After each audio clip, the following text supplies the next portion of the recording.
Good evening, everybody. If I could get your attention, please.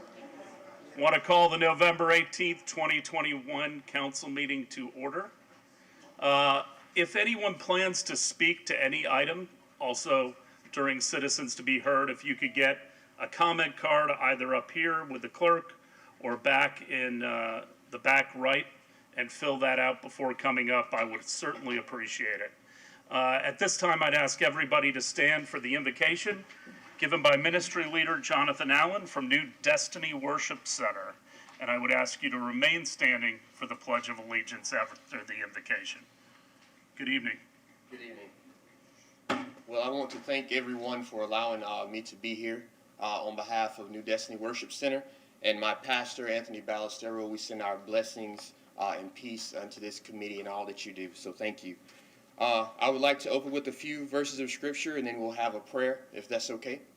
All right, so from Philippians chapter 4 and starting in verse 4, it says, "Rejoice in the Lord always. Again, I will say rejoice. Let the gentleness be known to all men. The Lord is at hand. Be anxious for nothing, but in everything by prayer and supplication with thanksgiving, let your requests be made known to God.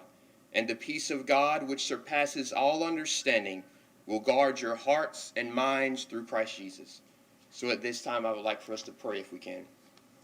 Lord, we come before you today, God, giving thanks for all that you have done for us. We thank you for guarding and covering our homes and our families. We thank you for guarding and protecting this city. We thank you, Jesus, for the peace and protection and the covering that you give upon us. And in this moment, I pray, God, that you would give every council member wisdom.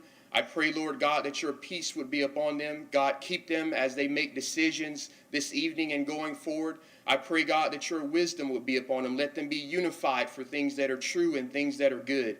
And we ask that you would cover and protect this council and this city. In Jesus' name we pray. Amen. Amen. I pledge allegiance to the flag of the United States of America and to the republic for which it stands, one nation, under God, indivisible, with liberty and justice for all. Thank you, Mr. Allen. Please give the pastor our best. At this time, we will have the oath of office for our new city manager, John Jennings, and I will ask the clerk to administer the oath.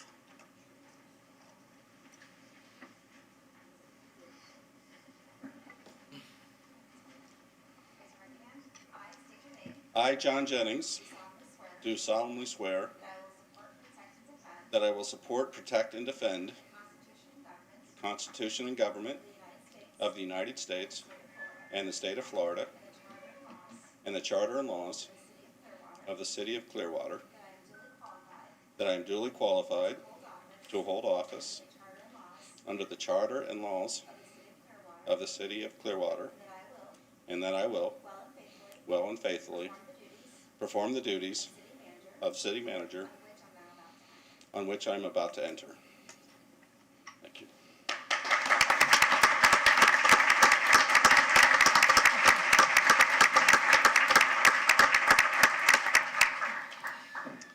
Congratulations, Mr. Jennings. We're thrilled to have the entire team now in place with Mr. Jennings and Mr. Margolis to our left. So I want to introduce the dais. I've already introduced Mr. Jennings. Vice Mayor Hamilton. Good evening. Councilmember Albritton. Good evening. Councilmember Beckman. Good evening. Councilmember Bunker. Good evening. And our City Attorney, David Margolis. Good evening. We have some employee awards this evening, so as I call your name, if you could come forward. For 5 years of service, I'd like Xavier Rodriguez to come forward from our police department.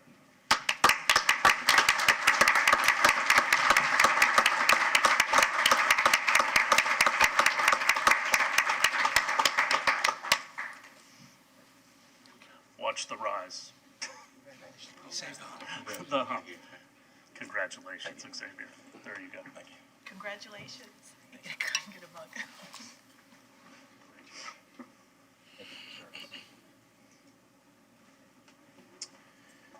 Next, for 25 years of service from Information Technology, Jeffrey Harris.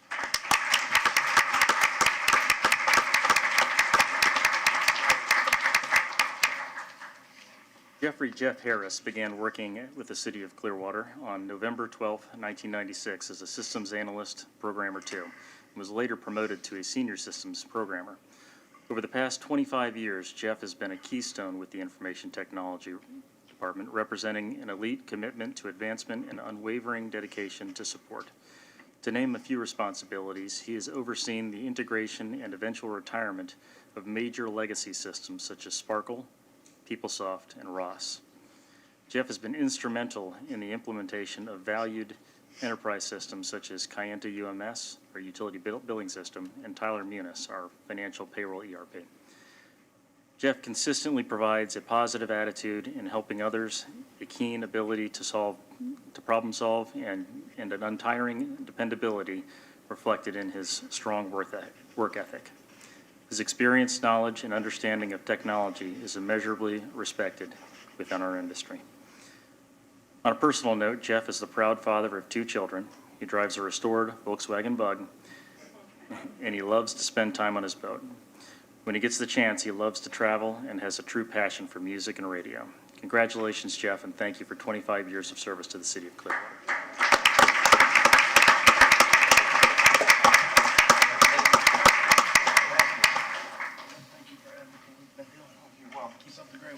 Thanks so much, Dan. Thank you very much. Congratulations, Jeff. Thank you. We appreciate all the hard work. Thank you. Congratulations, Thank you Jeff. very much. What a great job. Thank you. Good job. Appreciate it.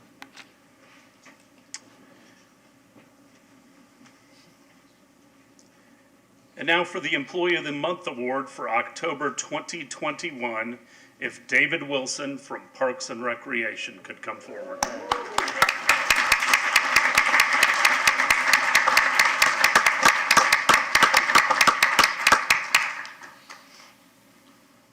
From the words of one of our city employees, Dave Wilson is the most selfless manager I know.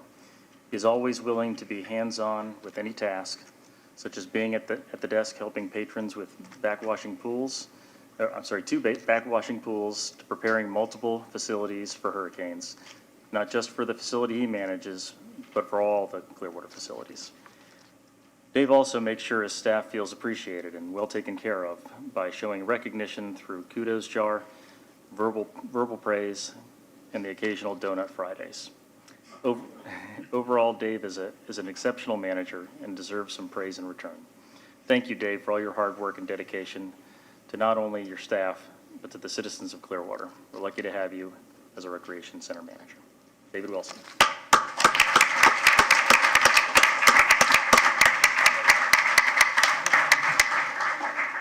Thank you for your service. Thank you. Congratulations, Dave. How many years now? 25. 25. Back before child labor laws. So. Well, congratulations to all our great employees. We appreciate the contribution that they make to making Clearwater a great place and serving our citizens. At this time, now we have some presentations from our advisory boards. I want to thank all the advisory board members and obviously their chairs as they come and give us a report on the year. I'll have Kelly O'Donnell come first from Air Park Advisory Board. Good evening. Good evening, council members. I am here as the chair and representative for the Air Park Advisory Board, and I wanted to start out with a brief history of the Air Park in case you guys are unfamiliar with it. So the Clearwater Air Park actually opened in 1939 and was originally called the Clearwater Executive Air Park. It originally had 3 grass runways and approximately 185 acres. It now consists of 1 paved runway and 47 acres. It is 71 feet above sea level, which doesn't sound like a lot, but is actually the highest elevated of all the local Tampa Bay area airports, including Tampa International Airport. So this means the airport ends up playing a vital role in emergency preparedness for not only the city, but for Pinellas County as a whole. The air park has been extensively involved with the community for many years, and this includes pre-COVID, an annual open house for the community, an annual Christmas event, and for the past 4 years, a Wings, Wheels, and Wine event that has been able to raise almost $400,000 for local residents with developmental disabilities. The air park is also a base for the Civil Air Patrol. It's a base for Chapter 282 of the Experimental Aircraft Association, who provides introductory flights to, at this time, over thousands of kids, and provides facility tours for local students, including those from the National Aviation Academy. The air park is also a base for the local chapter of the 99's International Organization of Women Pilots, who provides an annual Girl Scouts Day to introduce young girls to aviation, resulting in them earning aviation badges. The air park is also the base for Tampa Bay Aviation Flight School in training our future commercial pilots, so hopefully we'll have some less delays in our commercial flying. And it's also a place where families have been able to grow up, including a local retired astronaut who was able to complete her flight training here many years ago. So for the 2021 calendar year, we had 4 regular scheduled meetings. We were able to meet in February, May, and November. August, we had to cancel our meeting due to not having a quorum. We elected new officers in February, and during that meeting, the city was able to review the powers and duties of the board, as almost all were new members. The city's aviation director has been briefing the Air Park Advisory Board on current air park issues at each meeting, which have ranged from air park improvements to citizen complaints, questions, operational issues and changes, and key discussions being the airport master plan, the air park rules and regulations, the hangar lease, and the hangar C replacement.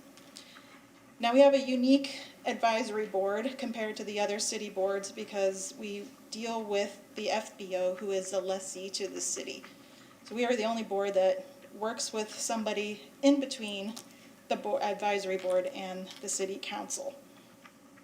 So the air park has continued forward for many years with little hangar turnover and a full wait list, as it is more convenient for local residents and visitors than any airport in the region. I think we currently have a 10-year waiting list for our T hangars. The air park also continues with a lower fuel price than most of the, if not all of the local Tampa Bay area airports, again making it a popular destination. The air park continues to serve a vital role in emergency preparations and has a good working relationship with the local military and emergency response organizations. The board has heard citizen concerns and FBO mitigation for these concerns. We've discussed and provided input on updates about the master plan, the air park rules and regulation, the hangar lease, hangar C replacement, and resident suggestions. According to Section 2.084, powers and duties of the Air Park Advisory Board would be to initiate studies and make recommendations on the operation and maintenance of the air park to the City Council, and we should also be responsive to City Council on air park matters.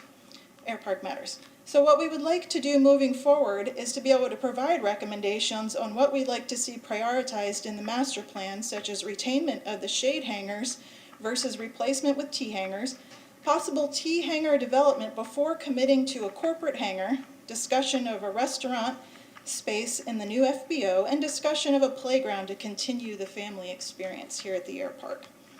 We'd also like to discuss items such as where the new FBO would go, hangar development, where the new rotating beacon would go, etc., especially concerning items where there is multiple options and when these budgets for these items become available.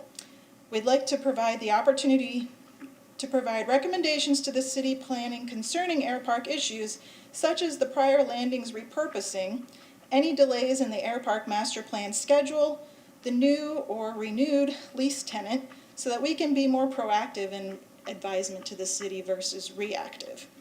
We'd like to improve our communications with the city and have the opportunity to provide recommendations on matters concerning the air park before they are going final with the council.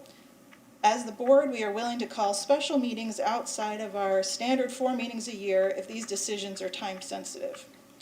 We would like to develop a better connection with the nearby neighborhoods by receiving all resident complaints or praises concerning the air park, if these may go directly to council members versus going to the city Air Park representative or going to the FBO itself. And lastly, we would like to see the Air Park highlighted more on the city website, social media pages, and to emphasize Air Park events that we start having in the future as we are coming down from COVID, so that we can give the residents more of a reminder about this piece of history we have here in our city. Just want to see if you guys have any questions about anything. That is First all of I have. all, thank you for all your service. Do you not feel as though you can make recommendations to the council at this time? Well, we do, but I kind of feel like we're hearing about things after they've kind of already been decided on. And we have discussed that as a board, and we kind of feel, like I said, that we're kind of reactive to things that are going on. And one of the examples was the landings repurposing. If buildings were to be built in the whole landings area now, that could present a possible safety issue, because right now, if there was some sort of emergency off-airport landing needed, having the landings golf course there is a lot safer than the airplane having to go somewhere down in residential or the buildings. So we would like to see, if anything, if the landings are going to be repurposed in the future, that land would go back to the air park and be rezoned for air park use. As mentioned, we do have a really long hangar wait, and the city is looking for ways to increase funding for different items. I really think that need could be filled if more hangars were developed at the air park. And if we're getting complaints, you'd like us just to tell you that we're hearing about complaints? Yeah, because we would like to be able to discuss them as a board and possibly be able to provide you feedback and recommendations based on what we're hearing. Got one today, so Yeah, we Ed can just talk told about me. whether we're going to start, forwarding those on to you. But we try to respond to them day of. So, Other questions? Councilmember Beckman? Thank you for your presentation. It was great to have a little historical perspective and then come into what you want to advise on. So I've been to your meetings, and normally they're not attended by many people at all, like on one hand, if that. So I thank you for doing that important work, and I think your suggestions are valid. I have a couple of questions I'm going to ask each of the board presenters, just because I'd like a better handle on how the advisory boards are working, because I'm doing some research on what are best practices and how are they working in other cities. So you mentioned that there was more of an onboarding process because you had newer people, like in February. So Yeah. do you think everybody knows their responsibilities and what they need to do? Yeah, Ed did a good job of going over all Okay, of good. that. Do those board members, do you guys help develop the agenda, or is that just developed from a staff member?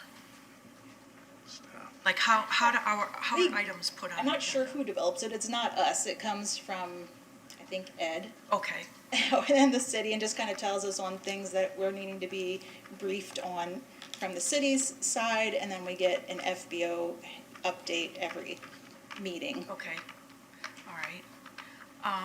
I know you mentioned that you'd like to know about residents' concerns, and as Mayor Hibbard mentioned, we had an email today about helicopter noise, and we have Clearwater Connect. So are you thinking you'd like anything that comes in to the city related to the air park to be forwarded to you all, so you have a better understanding of what residents are seeing or experiencing? Yeah, and we had discussed this as a board at our November meeting, and whether it's complaints or praises, we'd like to hear both, just so that even if it is praises, we could see something that people are liking and making sure that we're continuing. Okay. Something like that. And then one of the guiding documents we just adopted was in August, Greenprint 2.0, and we have some goals in there about reducing carbon emissions and solar installations. And if you mentioned you wanted, I think they're covered hangars, right? Or what are they called? They're T hangers. Well, so we have, Shaded. T hangers and shade hangers. So the T hangers are the ones that are completely enclosed, and the shade hangers are just basically a metal roof on. Okay, so you do have roofs. So are you guys familiar with Greenprint, or have you been briefed on it at all, and how solar on the air park might work to meet some of our Greenprint goals? We did discuss if solar would be put onto any of the hangars, and it's specifically, I think we had a question asking if it was going to be put on the new hangar C, but I think right now that wasn't in the plans, but that would be something that I would love to see happen. We also discussed with the FBO about looking into recycled containers for used oil cans and whatever we can do to try to recycle a little bit more there. It is already done, but trying to provide more access to recycling containers and things like that. Great. Let's see. Do you ever, as a chair, do you ever give any tasks to the board members? Like, why don't we reach out to residents and ask this question? Or here's some articles we could read, or let's research what other municipal airports are doing. Do you give any kind of direction that way, or do you feel comfortable doing it, or? I just took over as chair in February, but before that, we had actually discussed when they were updating the hangar lease to look at other local hangar leases, and one of the ones we looked at specifically was Albert Whitted, and we were able to compare and contrast the two and provide some suggestions based on that. So I would feel comfortable moving forward. Just right now, I don't quite feel like we have, I guess, direction of anything that we need to be providing feedback on currently. So as soon as we get more of that direction, then I would do more of that. Okay, okay. I think, do you need more of anything, or do you want anything in specific from the council? Is there anything that we can do? Just keep us in mind for anything that may be Air Park grounds or Air Park as a total related, and we would just like to be kept abreast of that before, like I was saying, a final decision is made by the city, so that we would have time to discuss it as a board and provide our duties to you by providing some sort of advisement on our thoughts for that change possibly. Yeah, thanks, that makes perfect sense. Vice Mayor? Well, I think this is, I know we're supposed to be having a advisory board discussion, kind of a encompassing discussion at some point in the future, but more of a legal question for David, because I don't see any problem with, say, the email we got today about the helicopter noise. Obviously, Ed gets a copy of that. The advisory board does operate under the sunshine. So, if Ed were to disseminate that email that when he gets it, we get it. If he disseminates that to the advisory board members, I guess it's an educational process, but they have to understand that they cannot talk amongst themselves about it unless it's at an actual advisory board meeting. But is there a legal problem with those emails being forwarded to the advisory board members once Ed receives it, just as a informational piece? No, there's no legal problem with that, but to your point, Vice Mayor, I certainly think it's important to keep in mind for any advisory committee that generally it is in the sunshine, and so if you'd like to follow up with discussion on that item or on the praise, on the compliment, on the complaint, whatever it is, generally will have to be in the sunshine regardless of whether it's in person, by phone, or by email. So it's okay to receive that information, but just keep in mind when it comes to discussion, it has to be in the sunshine. And we did discuss that at the last meeting with Ed, and saying that as he forwarded them along to us, or he could save them all and just kind of bring them and put them on the agenda or something, so then we would be discussing, but we do know no discussing outside of the meeting. Councilmember Albritton. Yes, about a year ago, I was involved with going and looking at some of the hangars and some of the work that was done in the hangars over the years that really weren't permitted. And it was a great group of guys that keep their planes there, and I think we got it worked out. But do you ever get involved with that part of it? As far as I guess the know leasing. the people there at the air park? Yeah, at least the leasing and what they do in their hangars. That part of it doesn't come to you, I guess. It's more the FBO, I think, responsibility. Yeah, it's more of the FBO. They're the ones, the FBO are the ones that follow up on making sure that the hangar lease is being followed. But as far as when the lease was updated to specify, because there was kind of some gray areas about what was and wasn't allowed in the hangars with the old lease, but that is all, to our knowledge, hopefully been addressed within this new one, so that people are more clear what they can and can't do. And now from here on forward, the FBO is the one that takes care of that. Okay, thank you. Mr. Jennings. Thank you, Mayor. I did want to mention to the council that I do plan to go to all of the advisory boards and work with the advisory boards on any issues that you may have, and certainly with staff. And so it's more of an educational process for me, but also a way for me to be present to be able to help with any issues. Thank you. Well, thank you for coming out tonight and taking on the chairmanship. It's a lot of Thank you very work. much. It's We a lot of understand fun. that and we appreciate it. All We right. look forward to getting back to having our advisory board dinner hopefully next year, so, Okay, great. okay? Thank you very much. Ms. McDonald. Next, I'd like to call forward Jared Leone, Environmental Advisory Board Chair.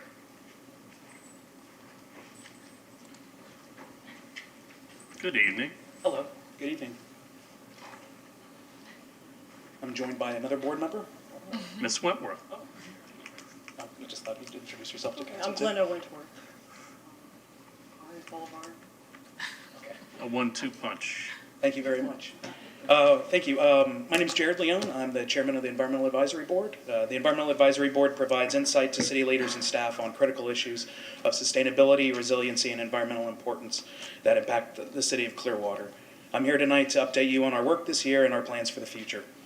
Our work previously resurrecting Greenprint, the city's sustainability plan, led to the hiring of a sustainability coordinator in 2019 who worked to update the plan's goals and strategies related to resiliency and sustainability. Greenprint 2.0, a refreshed version of the living document, was approved by this council in August earlier this year. Also in 2021, the board heard presentations about the expansive Imagine Clearwater project and from concerned citizens, including residents of the Lake Bellevue neighborhood. In response to resident concerns about water quality and information provided to the board, we drafted a letter in support of the neighborhood group's efforts and asked the city to develop a water management plan for the 30-acre spring-fed lake. City leaders asked our board to discuss our powers, duties, and meeting frequency. But while the board meets quarterly, we added 2 additional field trip meetings to various facilities around the city in an effort to increase the board's accessibility and impact to residents. One of those meetings was at the recently renovated Crest Lake Park, where residents joined us for a tour and question and answer session with city staff. The board also believes it can better serve the council and residents by increasing our regular meetings to 6 times a year, as well as holding the 2 field trip meetings. Members also expressed hope that video conferencing technology would be available for future board meetings to increase accessibility. Previously, we drafted a resolution urging city leaders to develop a formalized board review process that would include advisory board input on projects and initiatives deemed appropriate by city staff. We urge city leaders to act on this request. During a city council discussion on advisory boards, the previous city attorney indicated our board is the only one with an objective. We have the opinion that as resiliency, sustainability, and quality of life issues related to the environment continue to impact our community, the Environmental Advisory Board, as well as other advisory boards, should be considered a valuable partner as projects, plans, and initiatives move forward. Our accomplishments in recent years were board-driven, not set by the council. Our diverse board serves as a conduit for residents to share issues and concerns and move forward recommendations to city leaders. The problem our board faces is that while our mission is to provide insight to city leaders and staff on critical issues of environmental importance, we are part of the engineering department, and projects of environmental significance should have presentations before our board as part of the planning process. However, possibly because we are housed within the engineering department, we are not included. We ask for your support by changing our meeting schedule to every other month and moving responsibility of the Environmental Advisory Board to a department with a more citywide view, like the Sustainability Division. As we look to 2022, our board plans to discuss and possibly bring forward an ordinance to reduce the use of pesticides on city property, continue to monitor Greenprint 2.0 progress, including renewable energy use and solar installations, water quality and wastewater issues, and to see an increase in community gardens. Thank you for the opportunity to serve. Our board looks forward to the possibilities the future holds and how we can continue to contribute to make Clearwater bright and beautiful. Thank you. Thank you, Mr. Leone. The engineering department does touch the entire city, so I just want to make that clear. Okay. I mean, they are involved in everything throughout the city. It's a very important department and certainly a lot more staff than the sustainability, which has 1 employee really right now. I don't know that you'll get as much staff time as we move you. Personally, I'm comfortable with allowing 6 meetings a year, that's not an issue.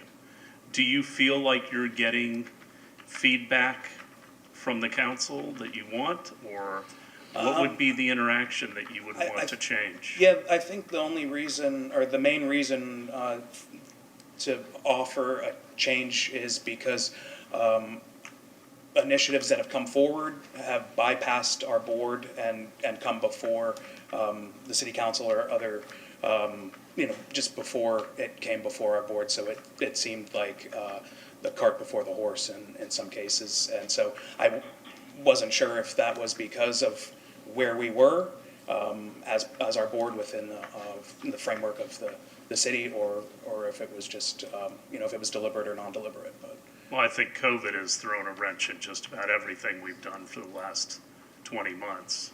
Sure. So I think things are a little bit different because of that, but I'm not looking to make excuses. Sure. I just think in the past, the landings discussion was kind of really added late to our board meeting.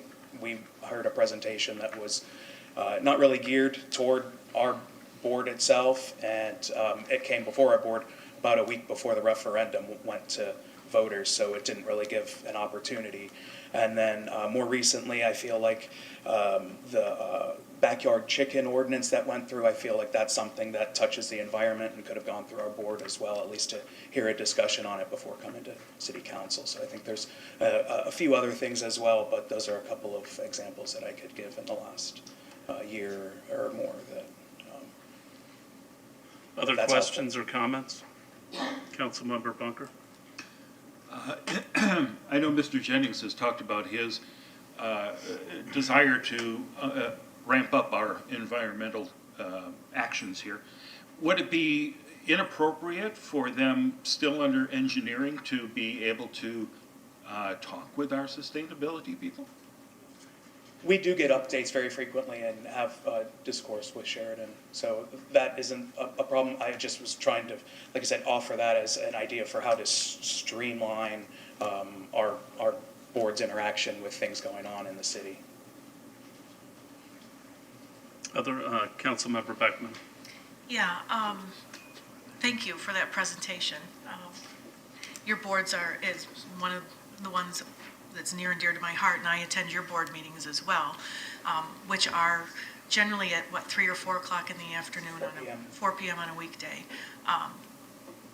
What do you think about how to, so when we look at the comp plan and the outreach and the feedback, we had a big presentation on Monday in our work session, and the things that people indicated that they cared about predominantly were environment, parks and rec, quality of life, things like that, access to nature, being outside, safety. You know, it seems like if that's what people care about, why aren't they showing up to these meetings? And how can we get them to show up to these meetings and voice their concerns or write in before or know what topics are going to be covered and really get them engaged so that they can weigh in on it?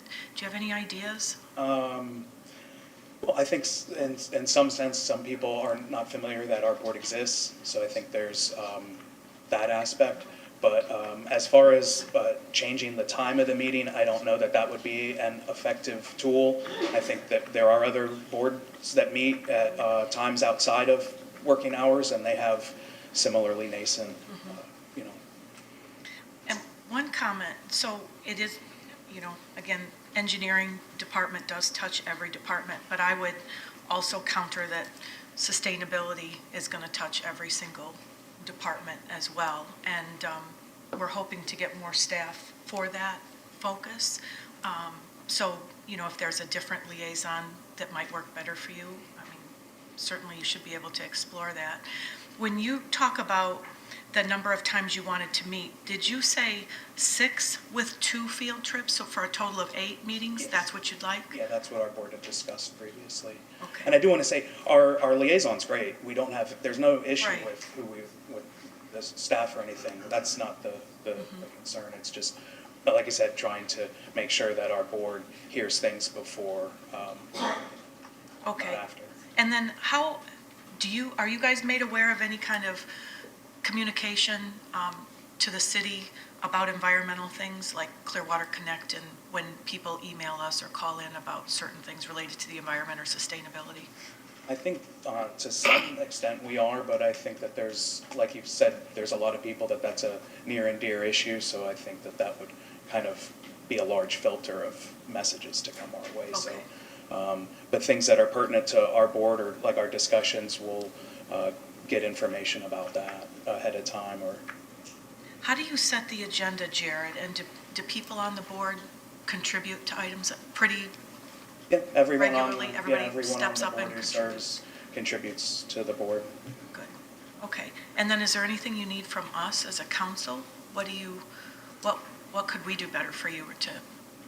No, I appreciate the discussion tonight, and I think that you'll have another one in the future, and hopefully some of what we talked about tonight resonates, and we can move our board in a way that it contributes even more so to the city. So, Councilmember Albritton. Yeah, I would think it would probably be up to the city manager to make sure that things come in to you that, get on our agenda that may touch environmental. So I think that he's well aware of that, and he's going to be visiting you and getting a feel for it. And I think hopefully this next year we'll be out of this whole pandemic thing and back to normal again. So, yeah, we look forward to it. yeah, thank you. Thank you. What would your input have been on the chicken ordinance? I don't know. We didn't have a presentation. I don't. Just like I said, for our purposes, there are environmental,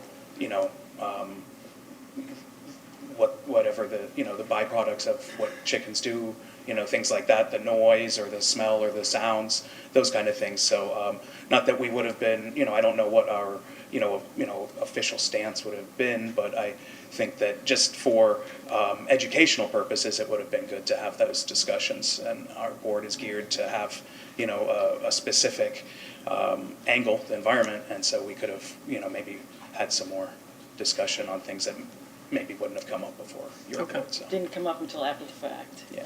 So, all right. Thank you both for coming out tonight. Thank you again. Next, we have Bruce Rector, the chair of the Parks and Recreation Board.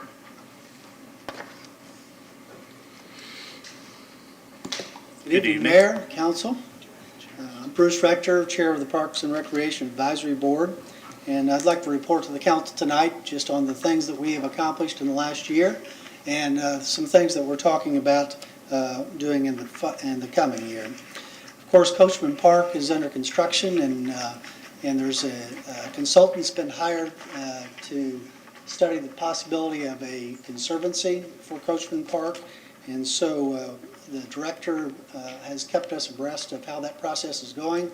I had a chance to speak with that consultant myself here recently, and hopefully the board can be involved in that process as she completes her study. Several of us attended the opening of Crest Lake Park, and we had discussions in the board on how beautiful a park it is and how we can keep it a beautiful park. And so we've been trying, as a concerted effort as a board, to try to get citizens involved, neighborhoods to take ownership of their parks by having conversations with neighborhood residents surrounding there. And so we've been trying to make sure that park stays as beautiful as it started out. We had conversations about pickleball. Many of you may know, I don't know if any of you play pickleball, but pickleball has become extremely popular, not just in Clearwater, but across the United States. And so we had some citizens bring to us concerns that there wasn't enough courts for pickleball. And pickleball sometimes can be played on tennis courts, so the director talked about how the city is trying to merge those two communities together to have multiple use of the same courts and try to meet the expanding demand for pickleball. The director has kept us abreast of the progress of Imagine Clearwater, and later in the report you'll see that the board requested, and we get every month an update on all of the construction projects going on throughout the city and our parks and recreation. And so that's been helpful to us in answering citizen questions about construction projects that are going on. And often the board has questions for the director about those particular projects. We've encouraged participation in the city's volunteer program. The city has a robust and growing volunteer program. It's a great way to not only get our citizens to learn more about the parks and recreation opportunities in Clearwater, but also to get them to take ownership in the parks and recreation assets. As they clean and they help us pick up and take care of these parks, they often these parks seem to become theirs, and they take great pride in their parks. So we've encouraged that growing program, and Sam Millay is doing an outstanding job for the city in making that happen. We've had discussions about the city's sidewalk repair program.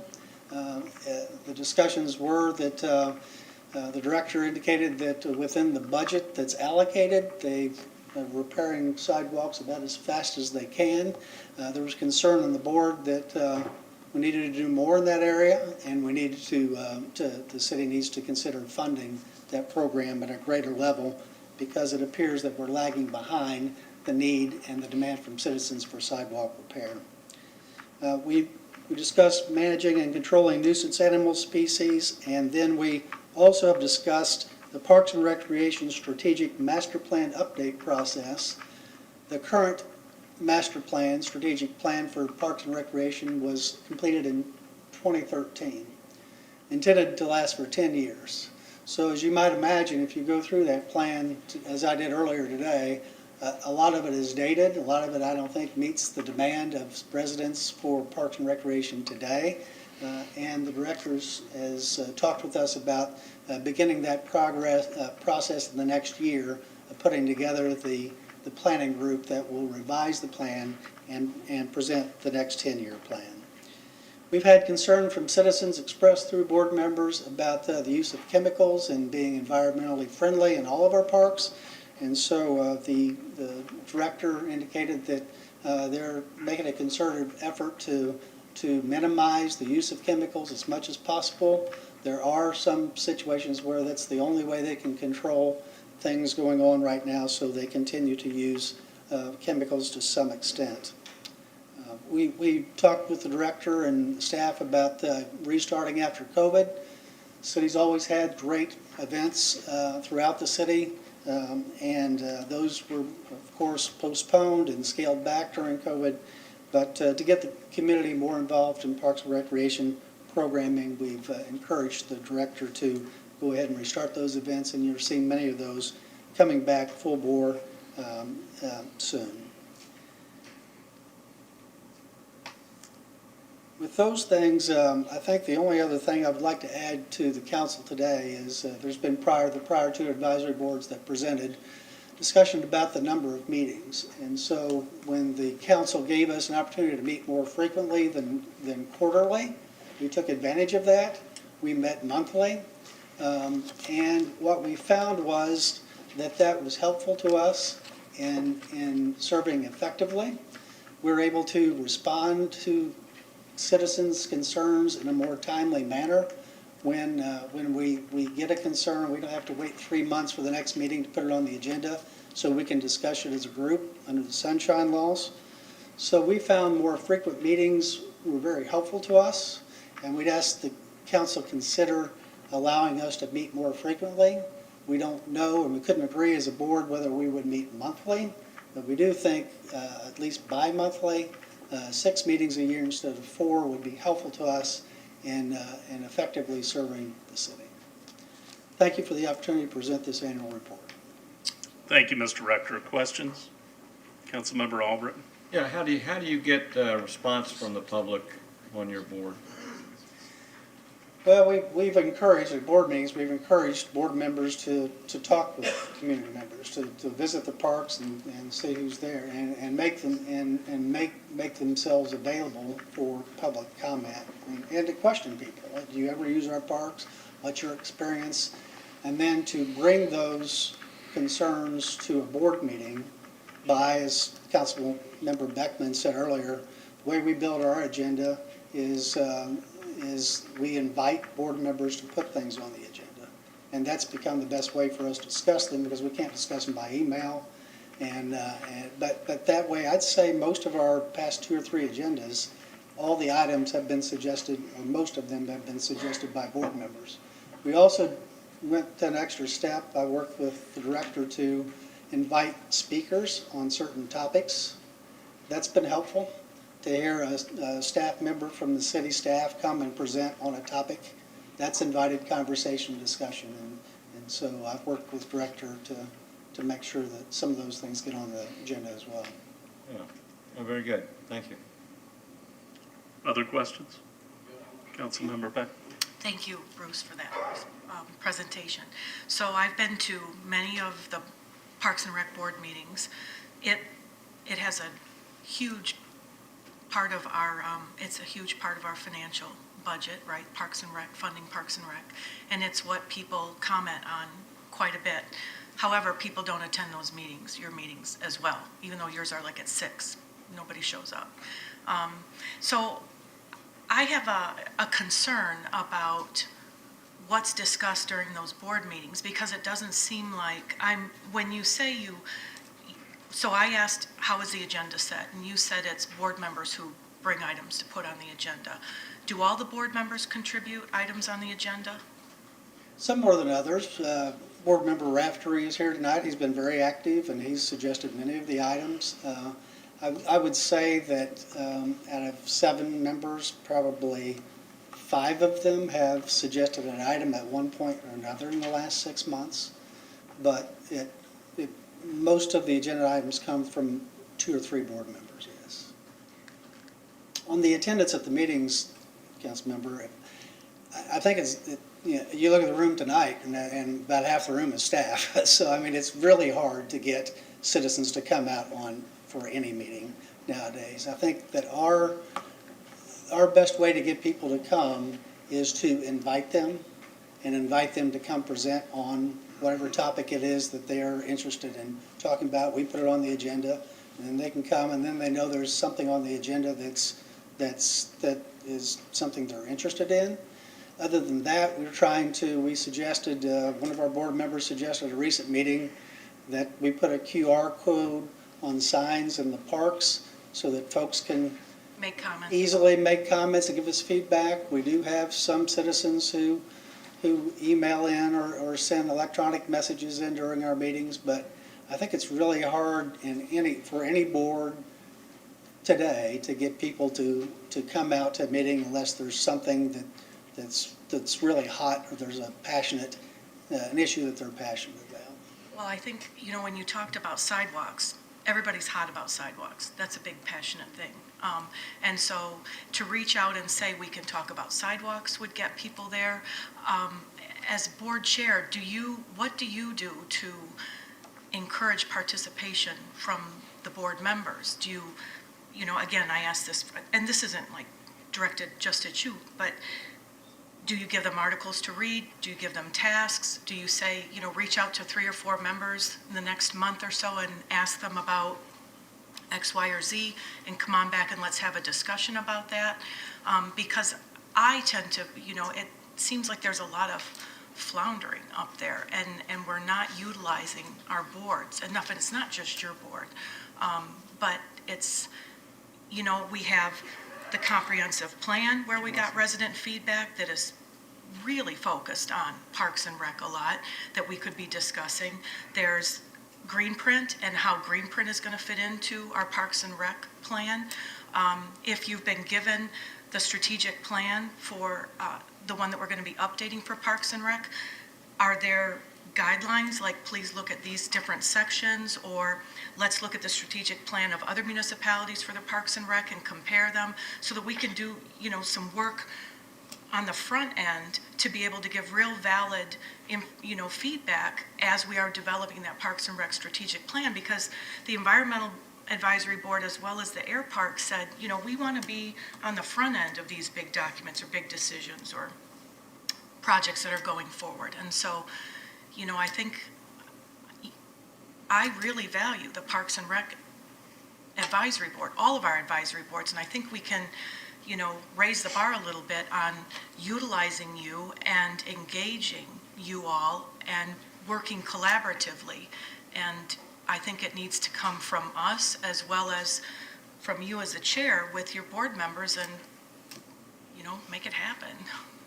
Well, I'd say too, a couple of things to what you just said. One is we have to stay within our directive in the ordinance that created us, and we're an advisory committee. But you're advising me, telling us what we should be doing, Right, but right? we can't manage, we can't, we report technically to the city manager and the council. So we can't manage the staff, is one thing. We can advise and we discuss items that come up, but the strategic report, that's not a board report. That's a city staff report that's done. We participate in that, but we're not the only ones on that committee that puts that together. There's a stakeholder committee. But- Second thing I would say that's challenging is what was referred to earlier, is the sunshine laws. So many of those things you're talking about, managing or leading a team, are very difficult when you can't communicate about any topic that's going to come before your board, except if you're at a publicly noticed meeting. So sharing articles and very difficult because and some of our more active board members have tried to have that discussion, and we've been cautioned, you can't have that discussion offline. It needs to be put on the agenda at the next meeting. Right. So Well, those are two challenges. Right, and I would say your report is kind of a summary of the minutes of what you've done in the meetings, gotten briefings and given some feedback, but nobody's more frustrated with sunshine laws than me. I hate it. I hate not being able to have conversations except up here about things that we might vote on. But I think you can disseminate articles and, like Mr. Hallius has probably given you the current strategic plan, ask you to review it, and then you discuss it up here. And so that's all in the sunshine. You just tell people you don't talk about it until you're up here. And I think that could be valuable. And I would say, let's look at Greenprint 2.0 and say, wow, they've adopted this. They've got some timelines and some goals. How does that fit into the Parks and Rec plan? What can we do as a Parks and Rec board to incorporate Greenprint into our Parks and Rec decisions and advise the city? I think you should do, X, Y, or Z. But we have been more active as a board here in the past 12 months, and I expect that we'll be even more active in the coming year, trying to learn how we can best be effective. I think reaching out to the community as board members have, trying to be more active in soliciting feedback is a good first step, but I would agree with you, council member, that we can do more. And I would expect in the coming year we will. That'd be good. Thank you. Mr. Rector, I do want to thank you for what you all are doing. I think there's a lot here. I don't think we need to have that discussion about advisory boards tonight. That's going to be agended anyway, and we'll have that conversation. I think we have to have realistic expectations, though, about how citizens are going to engage. Even up here, there's a different level of questioning from each council member. What I have found from serving for 12 years is we hear from citizens when something is broken and it's directly affecting them. The rest of the time, they're worried about their family, their jobs, their faith community, and they go about their business. And, we hear when something's broken. The rest of the time, they expect us to do our jobs. So we'll have a further discussion. Again, thank you for coming out tonight. Thank you, council. Any amendments to the minutes of the November 4th, 2021 meeting? Move approval of the minutes as submitted. Second. All in favor? Aye. Opposed? Unanimous. Consent items. Are there any items that, Citizens to be heard. I'm sorry. Yeah. At this time, I'll open it up for citizens to be heard on topics that are not on the agenda.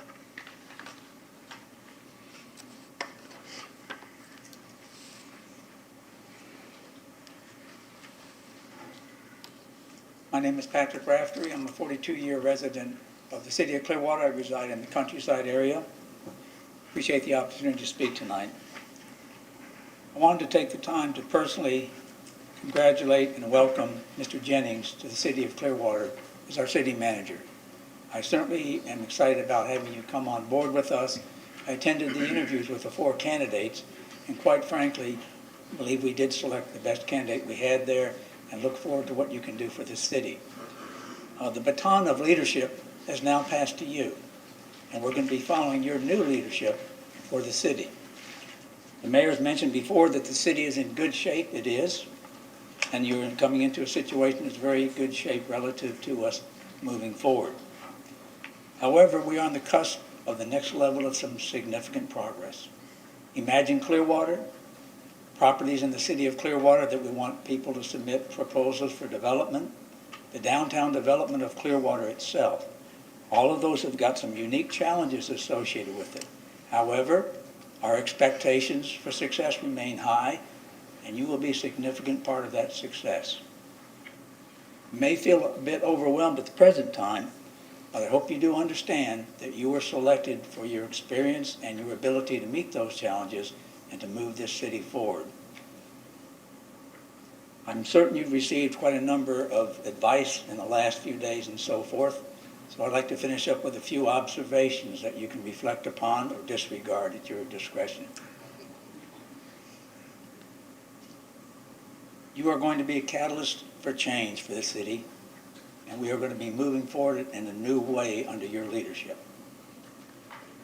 You need to be aware of the city having issues perhaps with the Church of Scientology. However, I don't think that should be confrontational. You need to be aware that they are there, but you need not let them define what progress the city of Clearwater will make. Perhaps there are areas that we can work on collaboratively to move forward together. Perhaps not. But I think you will find that out for us, and you will provide the proper direction to the council, as well as the residents of the city, the best path forward.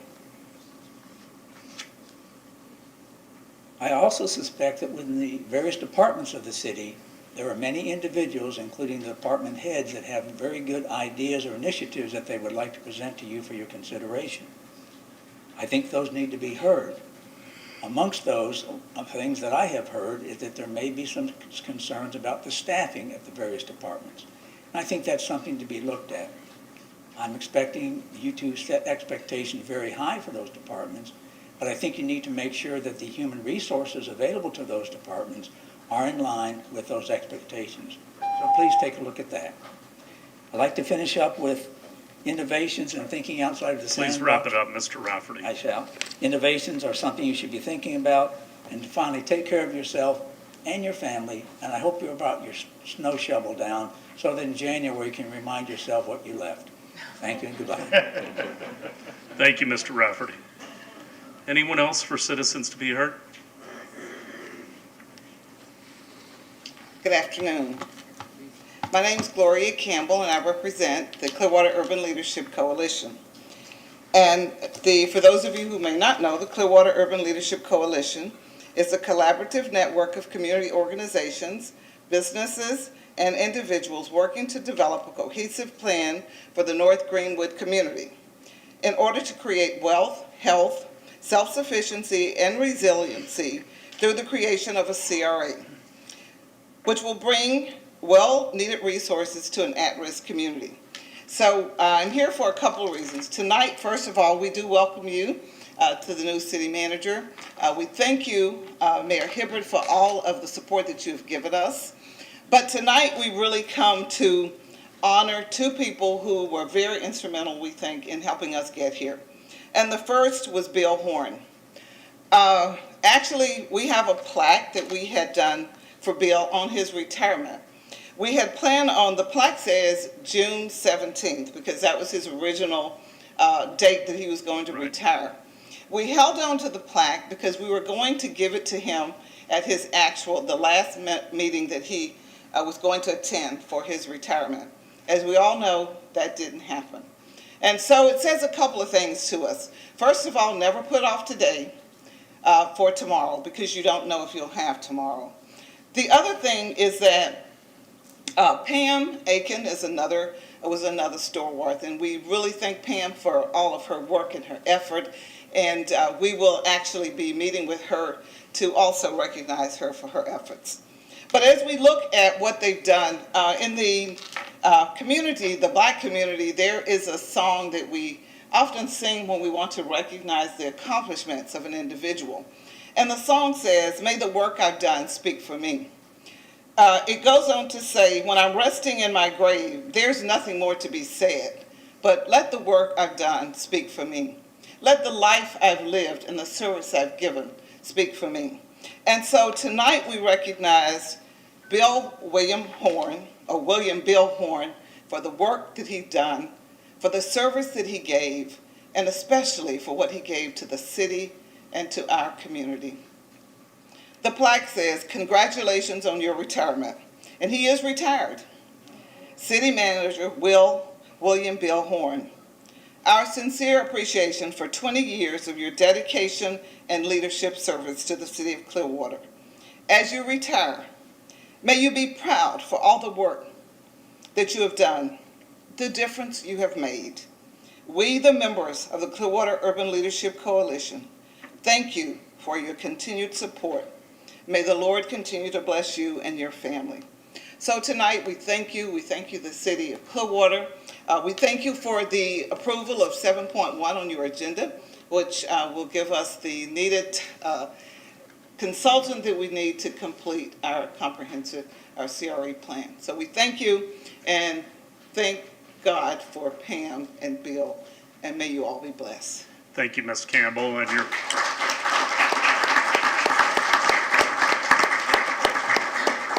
thank you for coming out, your whole group. Are you going to get that to Mrs. Horn? Yes. Okay. Oh, unless you want to. Well, we can on your behalf, You can do that. or Yes. certainly we can allow you to do it if that's easier. That's up to you. We would like you all to. Okay. Joelle, please. Anyone else for citizens to be heard?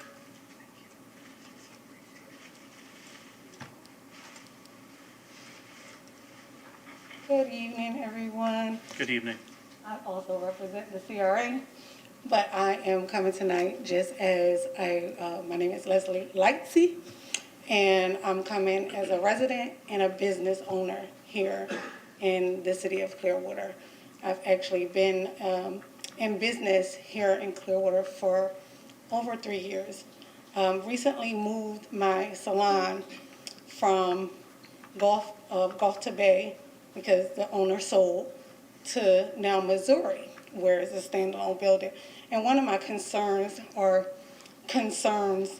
is just the initiatives for small businesses here in Clearwater. I am really kind of upset, actually, as I am developing, trying to get things built out in my other unit, because the landlord owned multiple properties. I did not know the cost that it would be to just for a trash receptacle, the simplest thing that we all need, because I can't throw stuff on the ground, right? So just to find out today, because I've only been in there for like 2 months, and I'm not even open yet, and I'm calling, I'm like, why is my bill almost $300? I have not opened. And it's because of the forced $150 that is imposed on my bill for trash, whether I throw it out or not. And I was just like, okay, so I'm counting my block, and I'm counting how many trash receptacles is out there, because we all have to have one, because it's standalone. And I'm like, this is ridiculous that I would have to pay almost $400 just to get that trash can set out there, and then forced to pay another $150 every month. And of course, I want to do business in Clearwater. I want to live in Clearwater. I want to buy homes in Clearwater. I mean, besides being a business owner, just trying to make my way, and then trying to also be a homeowner here in Clearwater, where their affordable housing sucks. Excuse my language. I ain't really curse, right? But anyway, we do need some better incentives. There's, the signage laws are ridiculous. I mean, outside of the fact that now I'm on a busy street, thank you that I'm on that busy street so I can be seen. But when I wasn't in Gulf Bay, I couldn't put my flag signs. I paid over $300 and something for flags that I couldn't hang out. So there are some things, and I'm glad that I'm on the CRA because these things are directly affecting all of us. But I think I need to ask the city to do more for small businesses. It would be helpful if you would email the city council or the city manager with your list of concerns, and we can give you some responses as to why things are the way they are. Okay, Okay? just change them. I have my, my card. Ma'am? Can I make a comment? Yes? Okay, thanks. So I know Leslie Coley-Lightsey, and am familiar with her business. It was in the East Gateway. It's Divine Appointments and School for hair salon, as well as she gives lessons and certification in hair weaving. She's done a number of educational outreach classes and sessions in our rec centers during the summer, educating young adults on hair weaving, and really does a nice job. And a lot of work in the community. As she said, she's on the Clearwater Urban Leadership Coalition as well. And so when she talked to me about her frustrations as a small business owner, and a relatively new small business owner, moving from that East Gateway to Missouri, and moving from a building that had multiple storefronts in it, and so the owner must have had one large dumpster, and so their trash rates were probably a lot lower, and now she's in a standalone, and she's required to have a dumpster each. And I wondered, number one, I don't know how much trash a salon generates or what's around her, but is there the possibility that those businesses that are real close together could share a dumpster? Number one, it would reduce their rates, and number two, we only have the solid waste people coming and lifting up one dumpster, and it probably saves them money and energy as well. And number two, if we have small businesses that want to come to Clearwater, can we incentivize them and give them, like a reduced rate for trash and other requirements for like the first year as they're getting their business established? And, it's like when you sign a lease for an apartment, you have to have first month's, last month's, and security deposit, and then you've got to have a deposit on the utilities. And I mean, it costs $2,000 just to get a key to an apartment before you start paying rent. And I think with these businesses, if we can look at what can we do to make it a little easier as they start up, especially really small ones, I think she raises some valid concerns, and as she mentioned, housing is a challenge. If she's building her business and putting in 20-hour days, and then she's got to go, 40 miles in a car to a place that she can afford, I'd rather have her stay in the community where she's invested and has clients. So it's, I think it's just something to look at. That's a lot to unpack. I know don't think it is. this is the time.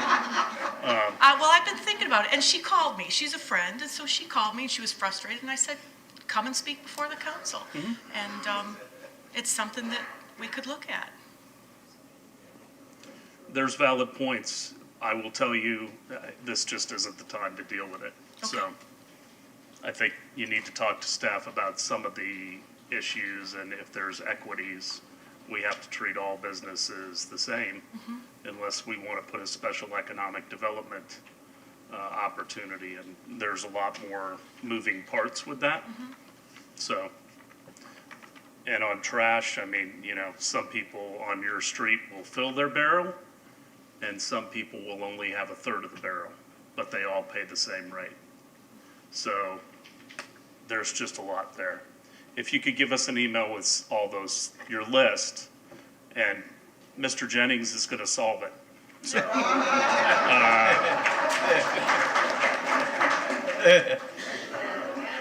anyone else for citizens to be heard? All right, I'm going to wait, close. we have one. Pass there. Y'all have to forgive me, like, this is my first time, like, speaking, and, might get a little emotional. If you could just give your name for the record. Oh, sorry, it's what I was gonna read. It's Jennifer Haycock. Good evening, Mayor Hibbard and City Council members. First, let me say thank you for your time and attention. I'm grateful for this opportunity to speak to you on behalf of the homeless here in the beautiful Pinellas County and beyond. My name is Jennifer Haycock. I'm originally from North Carolina. This is my third time trying to make it here. I love Clearwater, and the 3 months I've been here, I've become a part of a wonderful community. Here comes that emotional part. However, when I went to Safe Harbor Emergency Shelter for shelter, food, a shower, mental health services, I was treated like I didn't even exist, and was also accused of smuggling in drugs and alcohol when they held my license from me, and I asked them for it twice. And I was just looking in my car, and they accused me of, like, doing something illegal. And then they told me that they did have my license.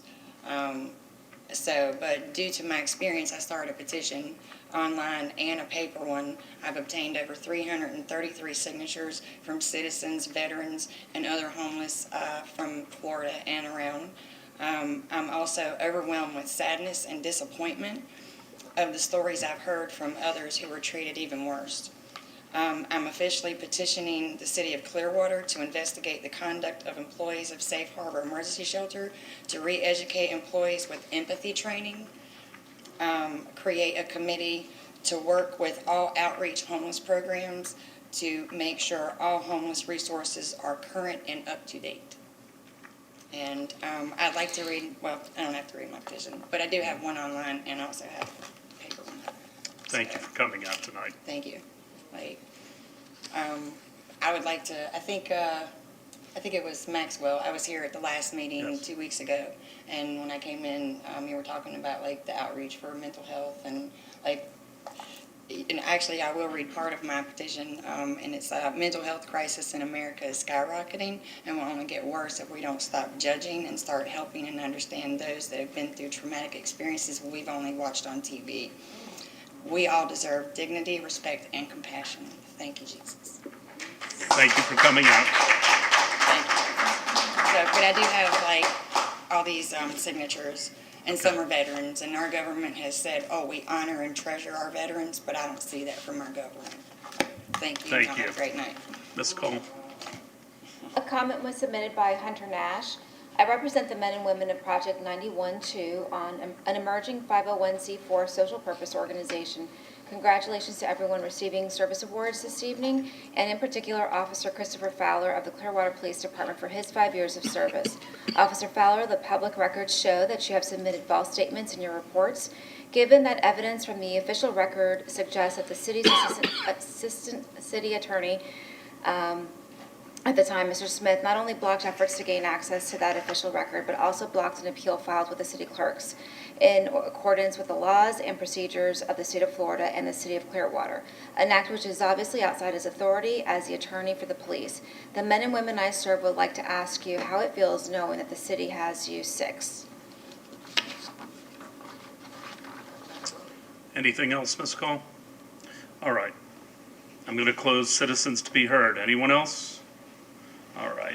Consent agenda items 7.1 through 7.13. Are there anyone from the public or on the dais to remove an item? Councilmember Beckman. I wanted to ask a question or two about 7.8. Okay.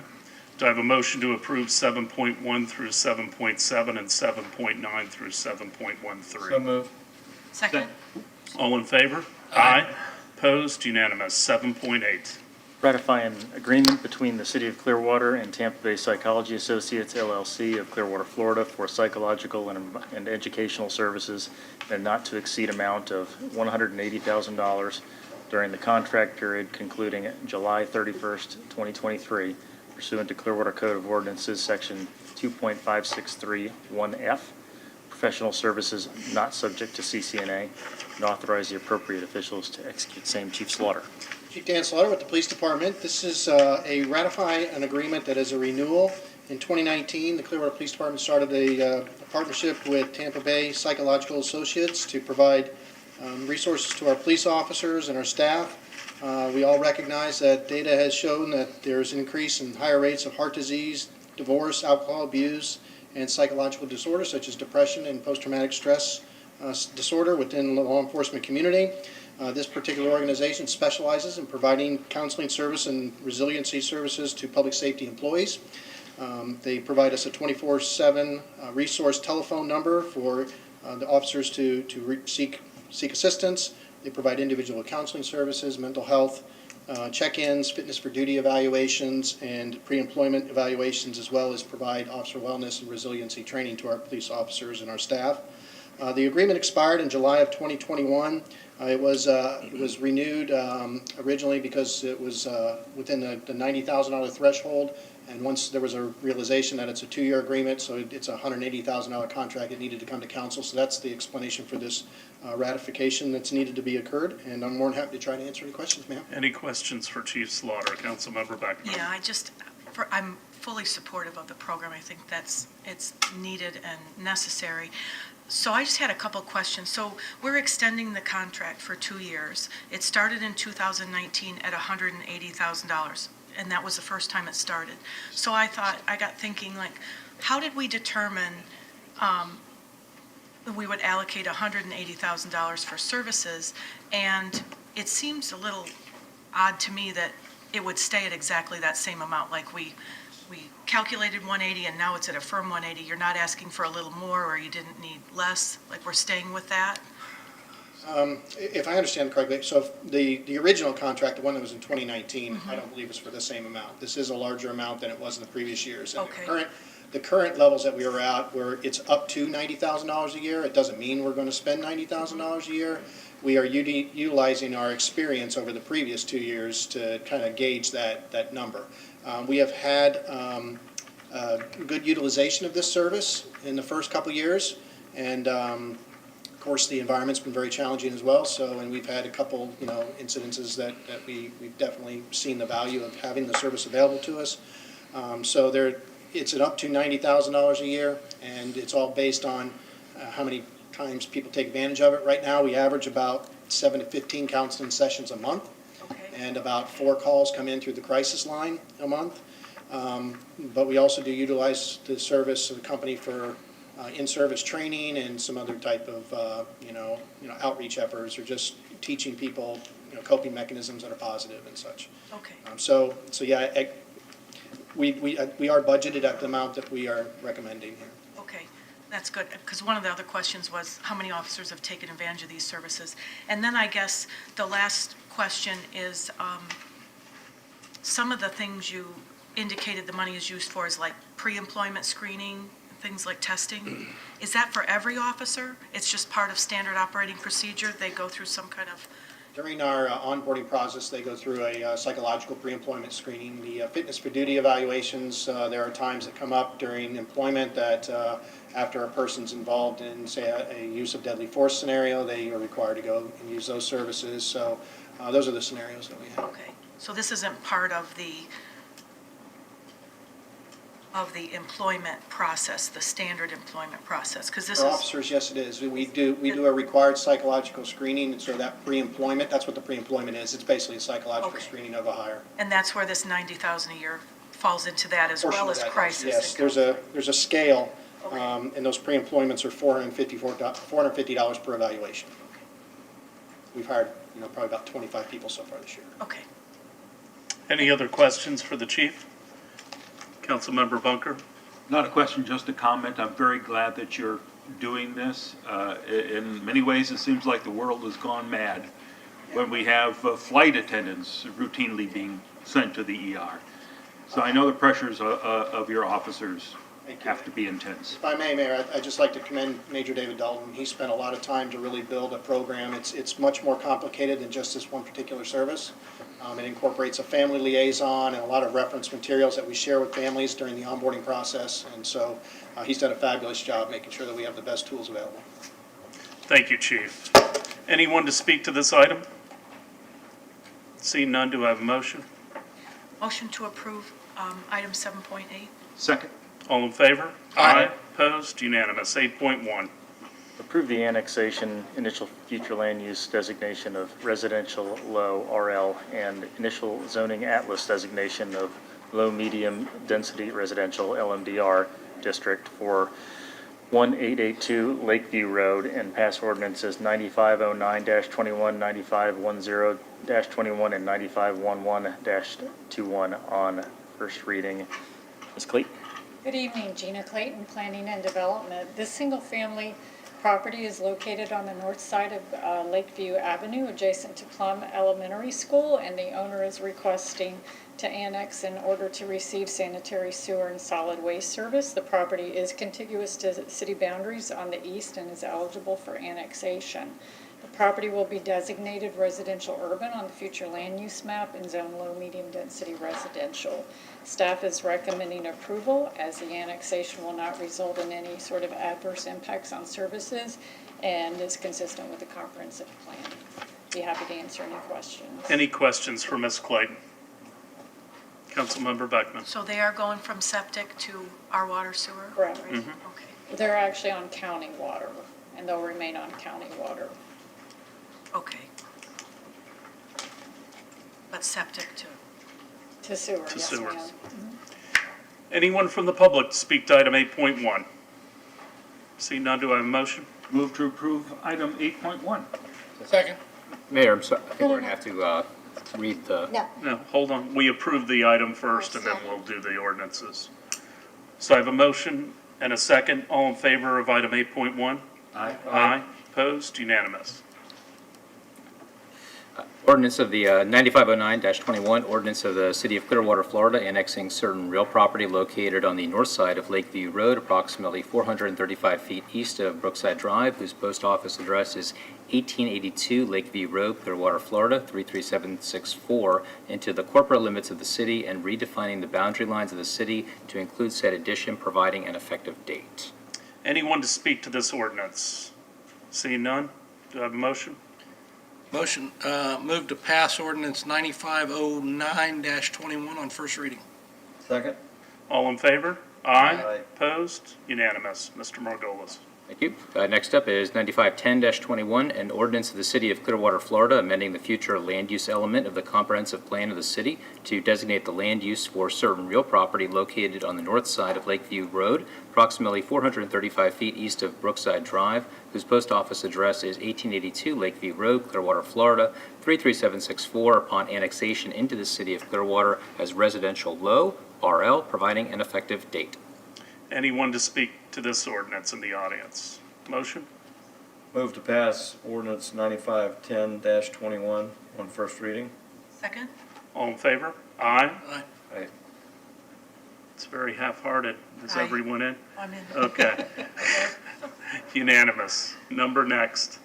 Third up is 9511-21, an ordinance of the City of Clearwater, Florida, amending the zoning atlas of the city by zoning certain real property located on the north side of Lakeview Road, approximately 435 feet east of Brookside Drive, whose post office address is 1882 Lakeview Road, Clearwater, Florida, 33764, upon annexation into the City of Clearwater as low-medium density residential, LMDR, providing an effective date. Anyone to speak to this ordinance? Motion? Motion to approve ordinance 9511-21 on first reading. Second. All in favor? Aye. Opposed? Unanimous. 8.2. Provide direction on the proposed Second Amendment to an existing development agreement between the City of Clearwater and 411 ES LLC, which provides for certain changes to the conceptual site plan and elevations and increases the overall number of hotel units and height proposed for the subject site, and confirm the second public hearing in City Council chambers before City Council on December 2nd, 2021 at 6 p.m. or as soon thereafter as may be heard. Mr. Perry. Thank you, Mark Perry, Planning and Development. In the interest of brevity, I'll be brief. This is a second amendment to an existing development agreement. There are just a few main points that encompass the main parts of this second amendment. The first is to increase the number of hotel units from 74 to 91. There's no increase in the number of previously allocated units, 8.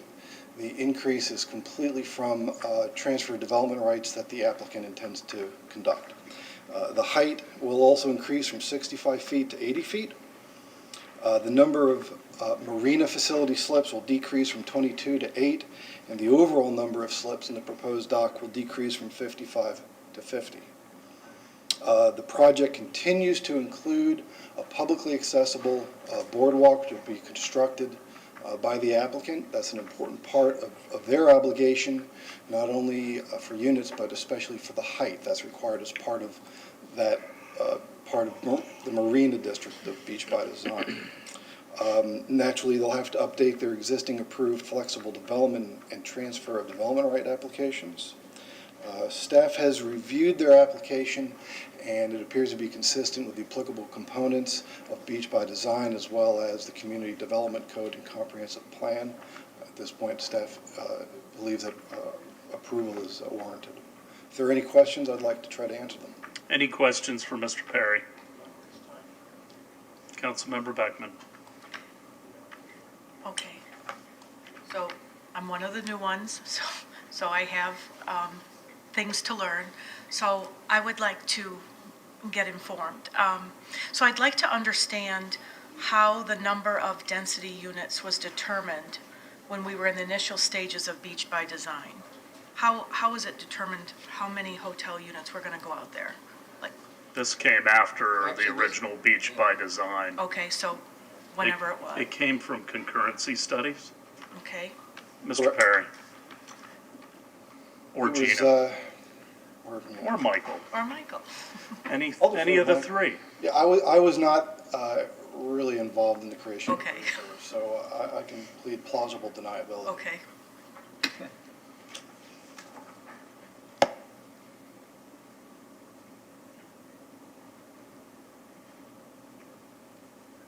Gina, why don't you just come to the podium?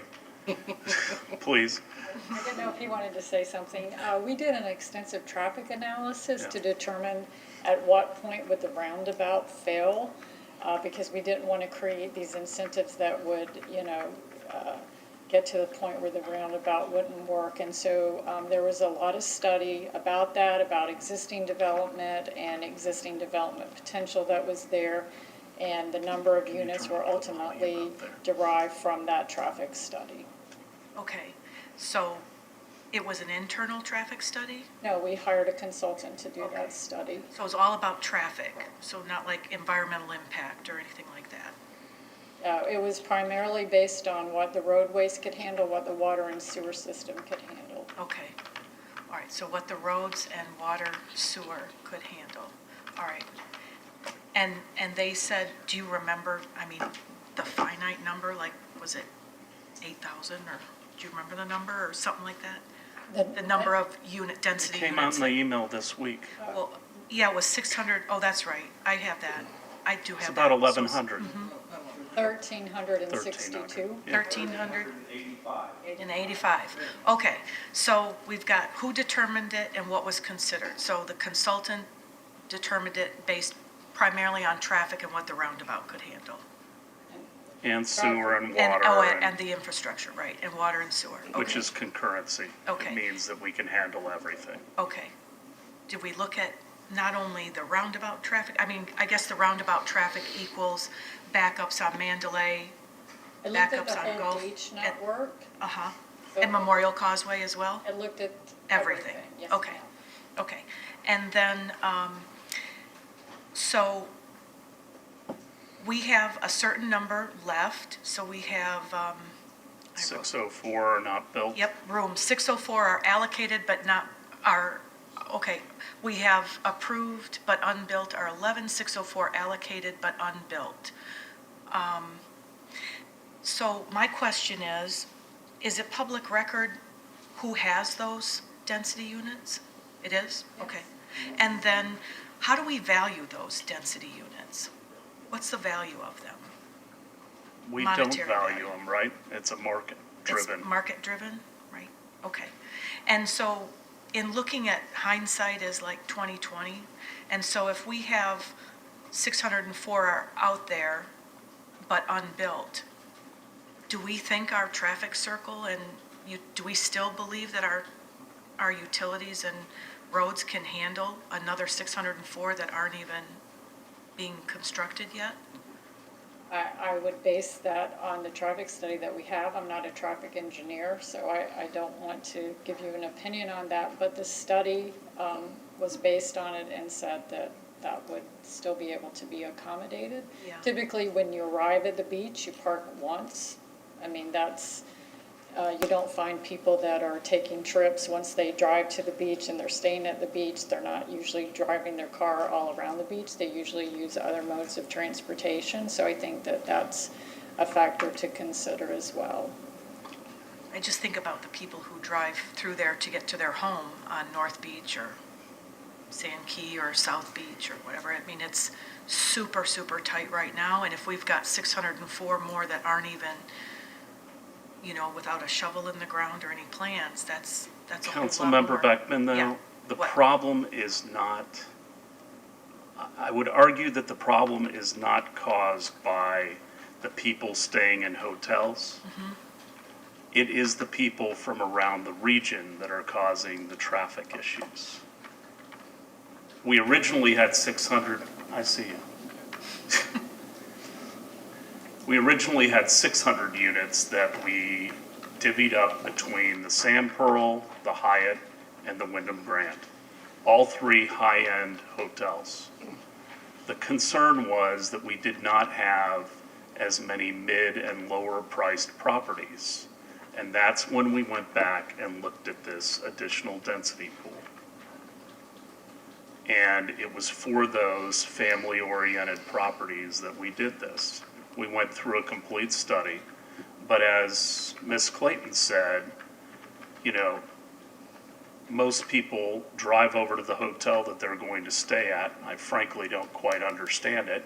Drop off their car that they're paying $100 a day for, or whatever it is, and then don't take it back out of the parking garage until they drive over to TIA.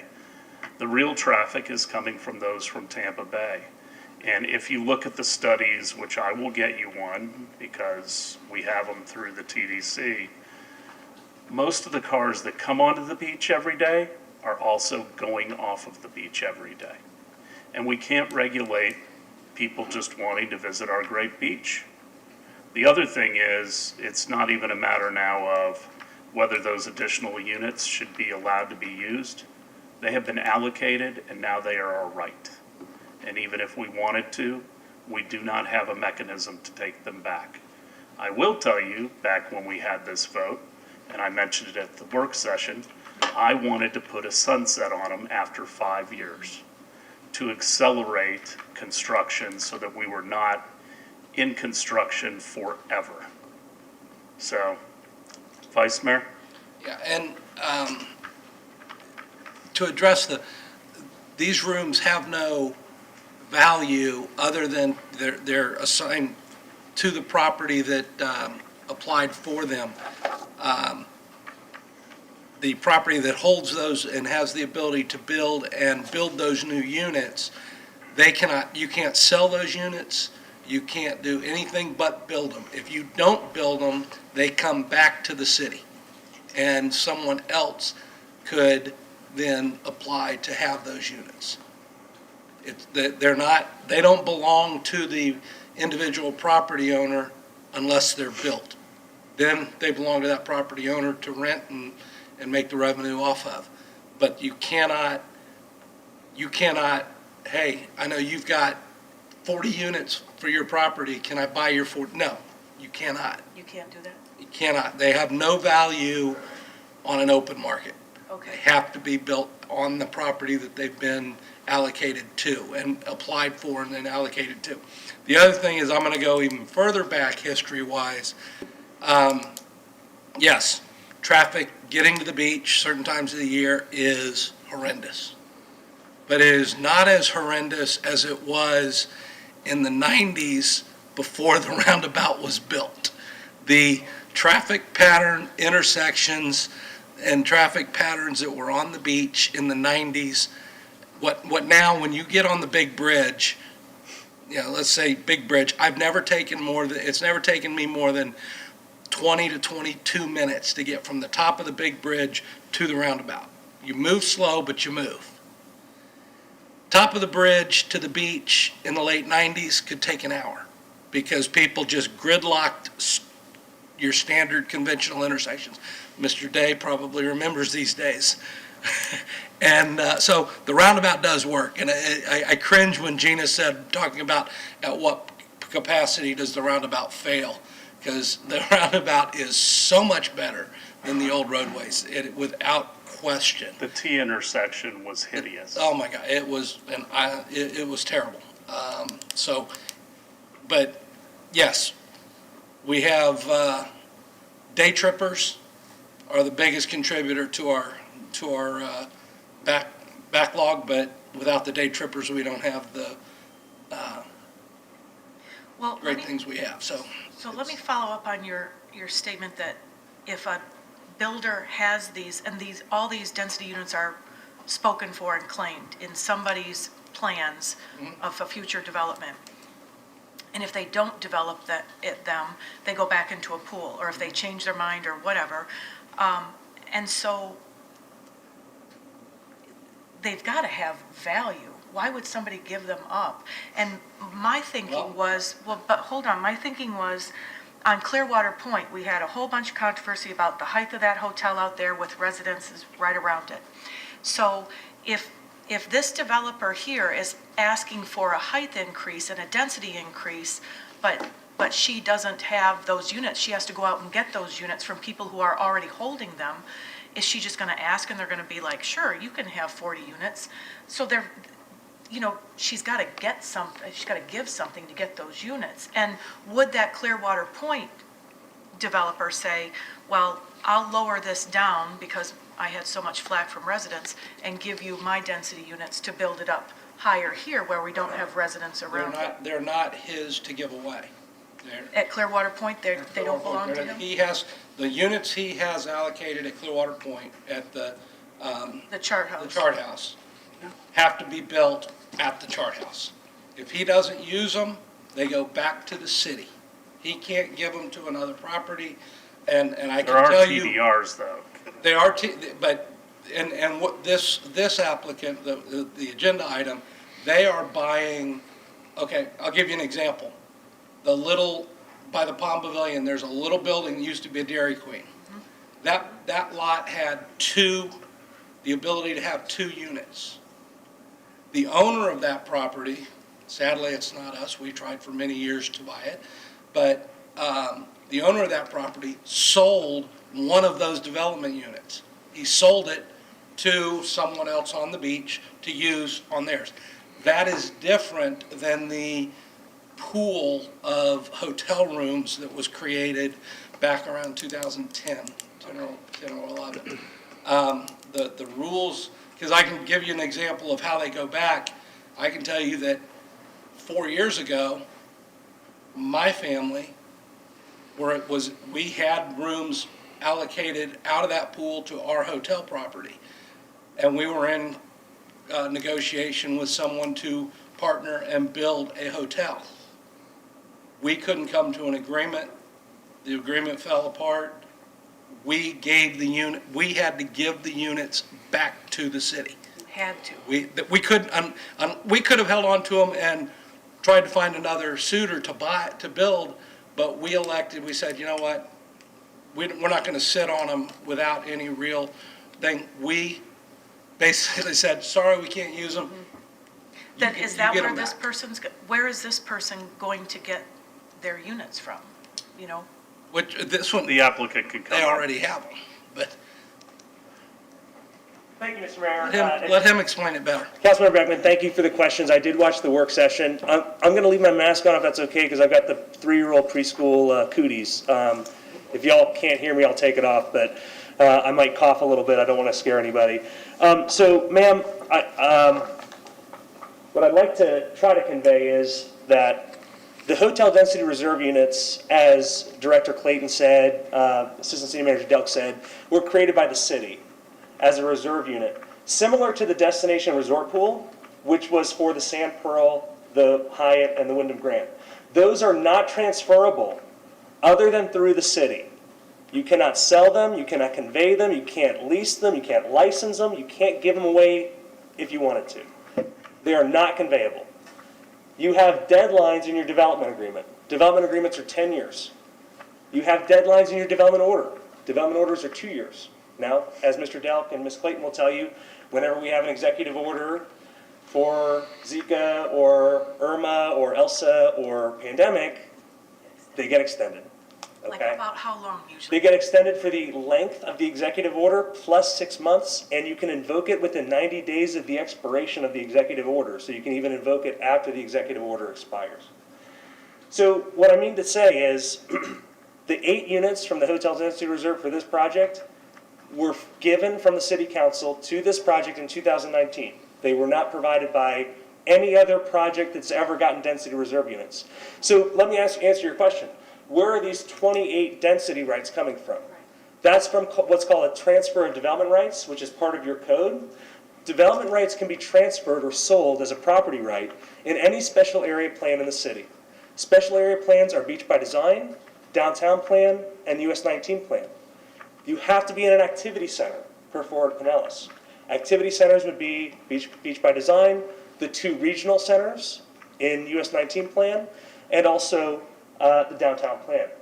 So my client, I've got time running, so I will answer your question, but I'd like to be able to use my time if that's okay, or they can pause me. I'll answer your question, but if they can pause me? Okay, yes, Councilmember Beckman. So you said they can be transferred or sold, but I was told they're not sold. They're not able to be sold. So what we're talking about for transfer of development rights is base density units. So those are development rights that are as of right. The hotel density reserve, put that aside. Totally different. It's an incentive, it's a fiction. It's an incentive created by the city to incentivize a particular type of development. The transfer of density rights, TDRs, exist. They are not a fiction. They exist as base density rights. And so what we're doing here, and I can show you, I have a bunch of pictures that I may not show because I may not have time. But what we're doing here is we're transferring density from Somerset. Okay?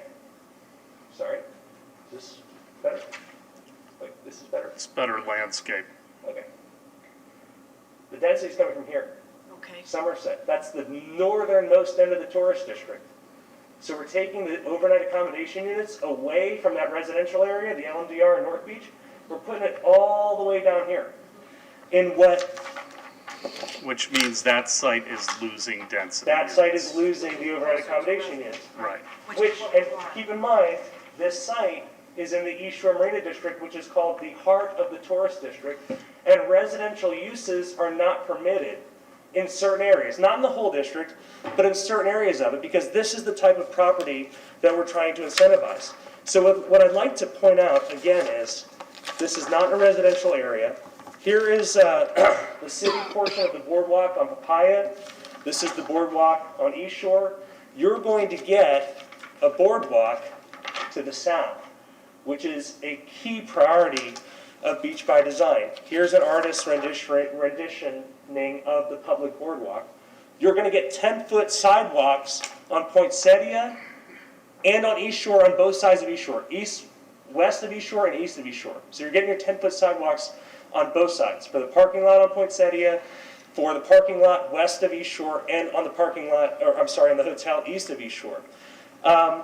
This is another example of the zoning, and this shows, again, the density is being sold from this area here and going all the way down here. So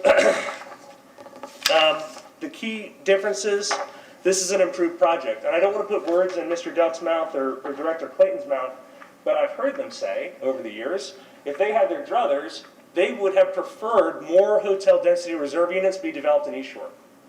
And so what my client's doing is he's paying out of his pocket $1.4 million to buy other people's density and move it here, which is exactly what the city wants to happen. So what my client's doing is providing an improved site plan, an improved project. It parks itself. There's a traffic impact study. There's an environmental manatee study. There's a hurricane evacuation plan. This is the first step in the process. It's conceptual. It still has to go to the CDB. It still has to go through the full development review process. It still has to get Army Corps permitting. It still has to get SWIFT-MUD permitting. It still has to get FDEP permitting.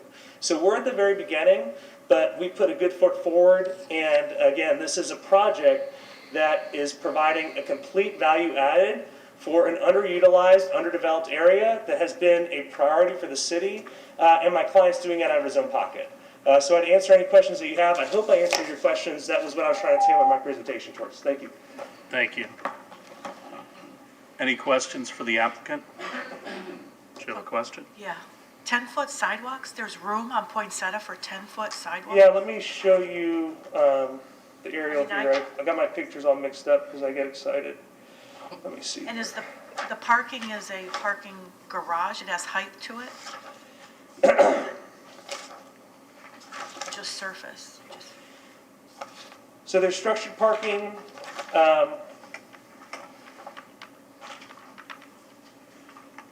See that? Okay. So this is parking. This is the hotel. The hotel will have structured parking, which will be valet. This will be surface parking. And there will be 10-foot sidewalk here, 10-foot sidewalk here, and 10-foot sidewalk here. There will be a 15-foot wide publicly accessible boardwalk here. That doesn't quite get you to Papaya, but it's a great start from the south going north. So again, I submit to you respectfully, of all the projects I've had, I think this is a really supportable one. We're working as hard as we can to make it something that you can support. Thank you. How big is the site, is the walkway? I'm sorry, what's that, sir? Mr. Day, if you want to come up and ask a question when I open it up to the public, but nobody can hear you from there except us.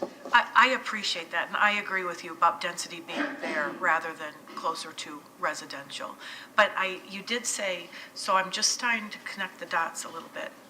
Your client is paying $1.4 million to buy other people's density and move it there. So there is a value. Approximately. So, well, I guess let's put it this way. And I'll show it to you. Again, my stuff got all confused here because I moved fast. But I've got, as part of the transfer of density rights, development rights application that you submit to the Community Development Board, you have to provide the purchase and sale agreement. And so I've got the purchase and sale agreement. It's been executed. It's valid. He's got a right to purchase the units. Here it is.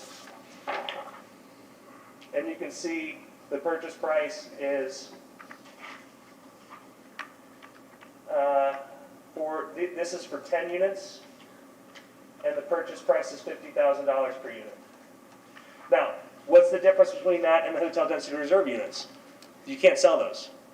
The city owns them.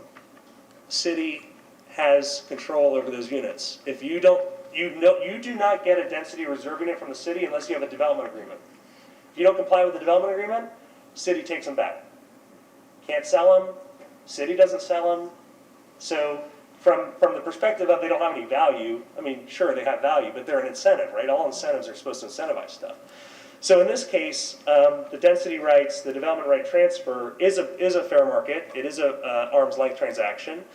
And he's buying 28 units. He already owns 18 of those. So he already closed and owns 18 of those that have been approved by the CDB in a prior approval. We're just adding 10. And it's per this contract, which is contingent on final site plan approval.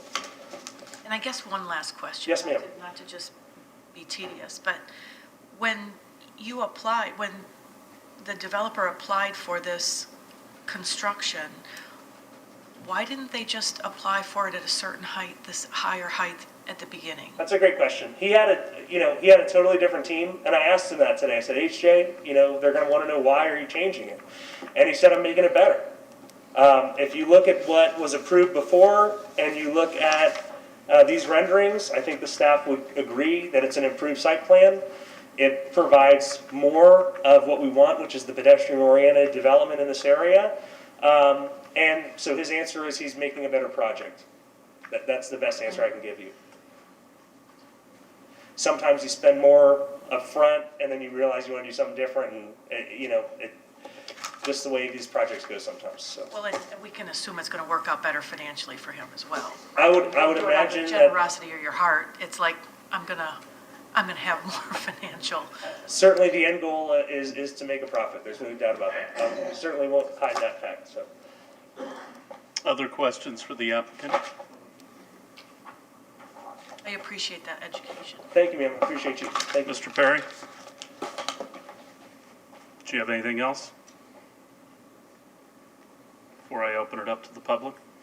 No, unless there's many other questions for me. Staff is recommending approval? Yes. Okay. Anyone from the public to speak to this item?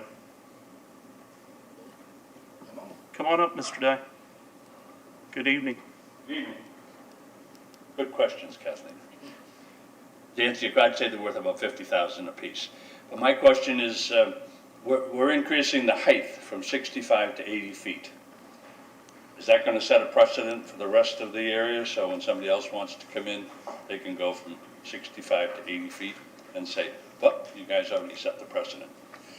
But my major concern is the utilities, the underground utilities.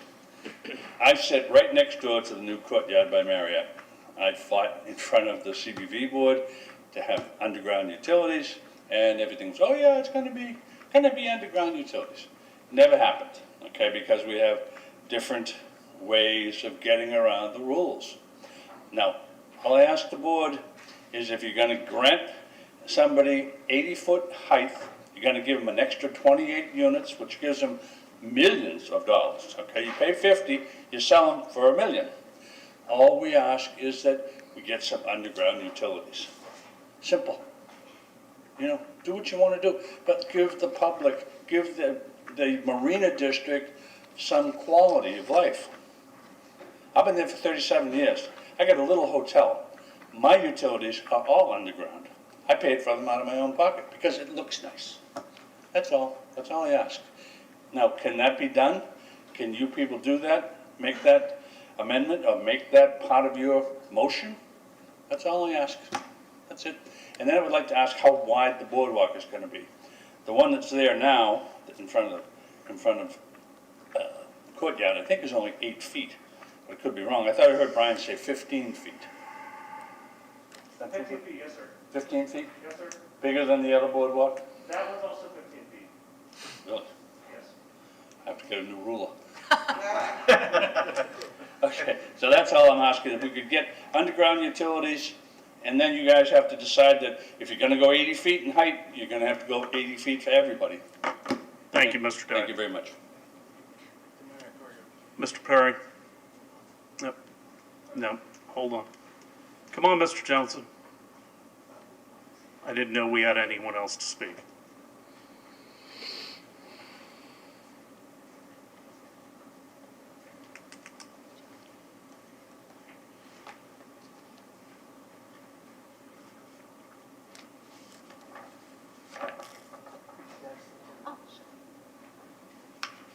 Does this work? Yes.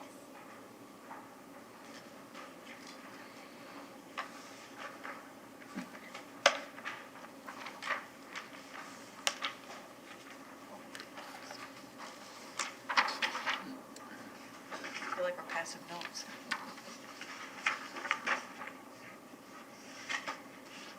Thank you, Mr. Mayor. I'm Bill Johnson. I look at the public notices that come to the Community Development Board, to the Clearwater Neighborhood Coalition. And what caught my attention was a parking configuration where there are parallel parking behind and blocking handicapped parking spots in this rendering that's being brought forward. Now you might say, well, doesn't the Sand Pearl do that? Yes, but they're all underground. There's a drop-off area that people can drop off because this is supposed to have valet parking. But people are going to drive in this way and they're going to be parking right there. It doesn't seem like it makes sense. I think that you're going to have people in the future saying, who approved that? It looks to me like there's too much designed into this site at present. But to me, the process is inconsistent. I believe the development order is solely because of the inclusion of density units. If it weren't for that, we wouldn't have a development agreement here. Now, this iteration isn't adding density units from the pool, but it's changing the height, such that a council might say that with the TDRs coming in, this is too much. It doesn't fit. And that was a criteria of the density pool award. It was supposed to fit and benefit and improve the beach area. Now your decision is to consider that additional fit into the area, considering the public comment tonight. Back when Paul Gibson and I were on the council, he got really upset about the Pier House 60 hotel overpowering Coronado and not being a good design with the rest of the beach. He convinced the rest of the council to implement some step backs and a process of looking at the mass of the new hotel and the adjoining hotels before allocating the density bonus for bigger, higher buildings. For some reason, the last council stopped looking at comparative masses and how it fit with the adjoining projects. So for instance, even when this council allocated the density to the 850 Bayway, the Chart House project, the minutes of the meeting of January 2019 were very specific that the development agreement only allocate density Thank you, units. Mr. Johnson. That's not in this agreement. Thank you, It sir. should be. Anyone else from the public to speak to this item?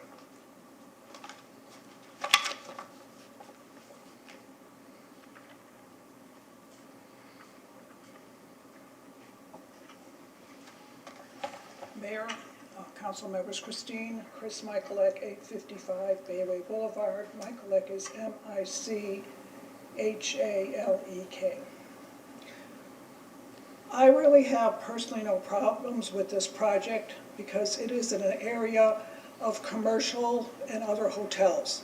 And it is located in an area where there is a lot of business.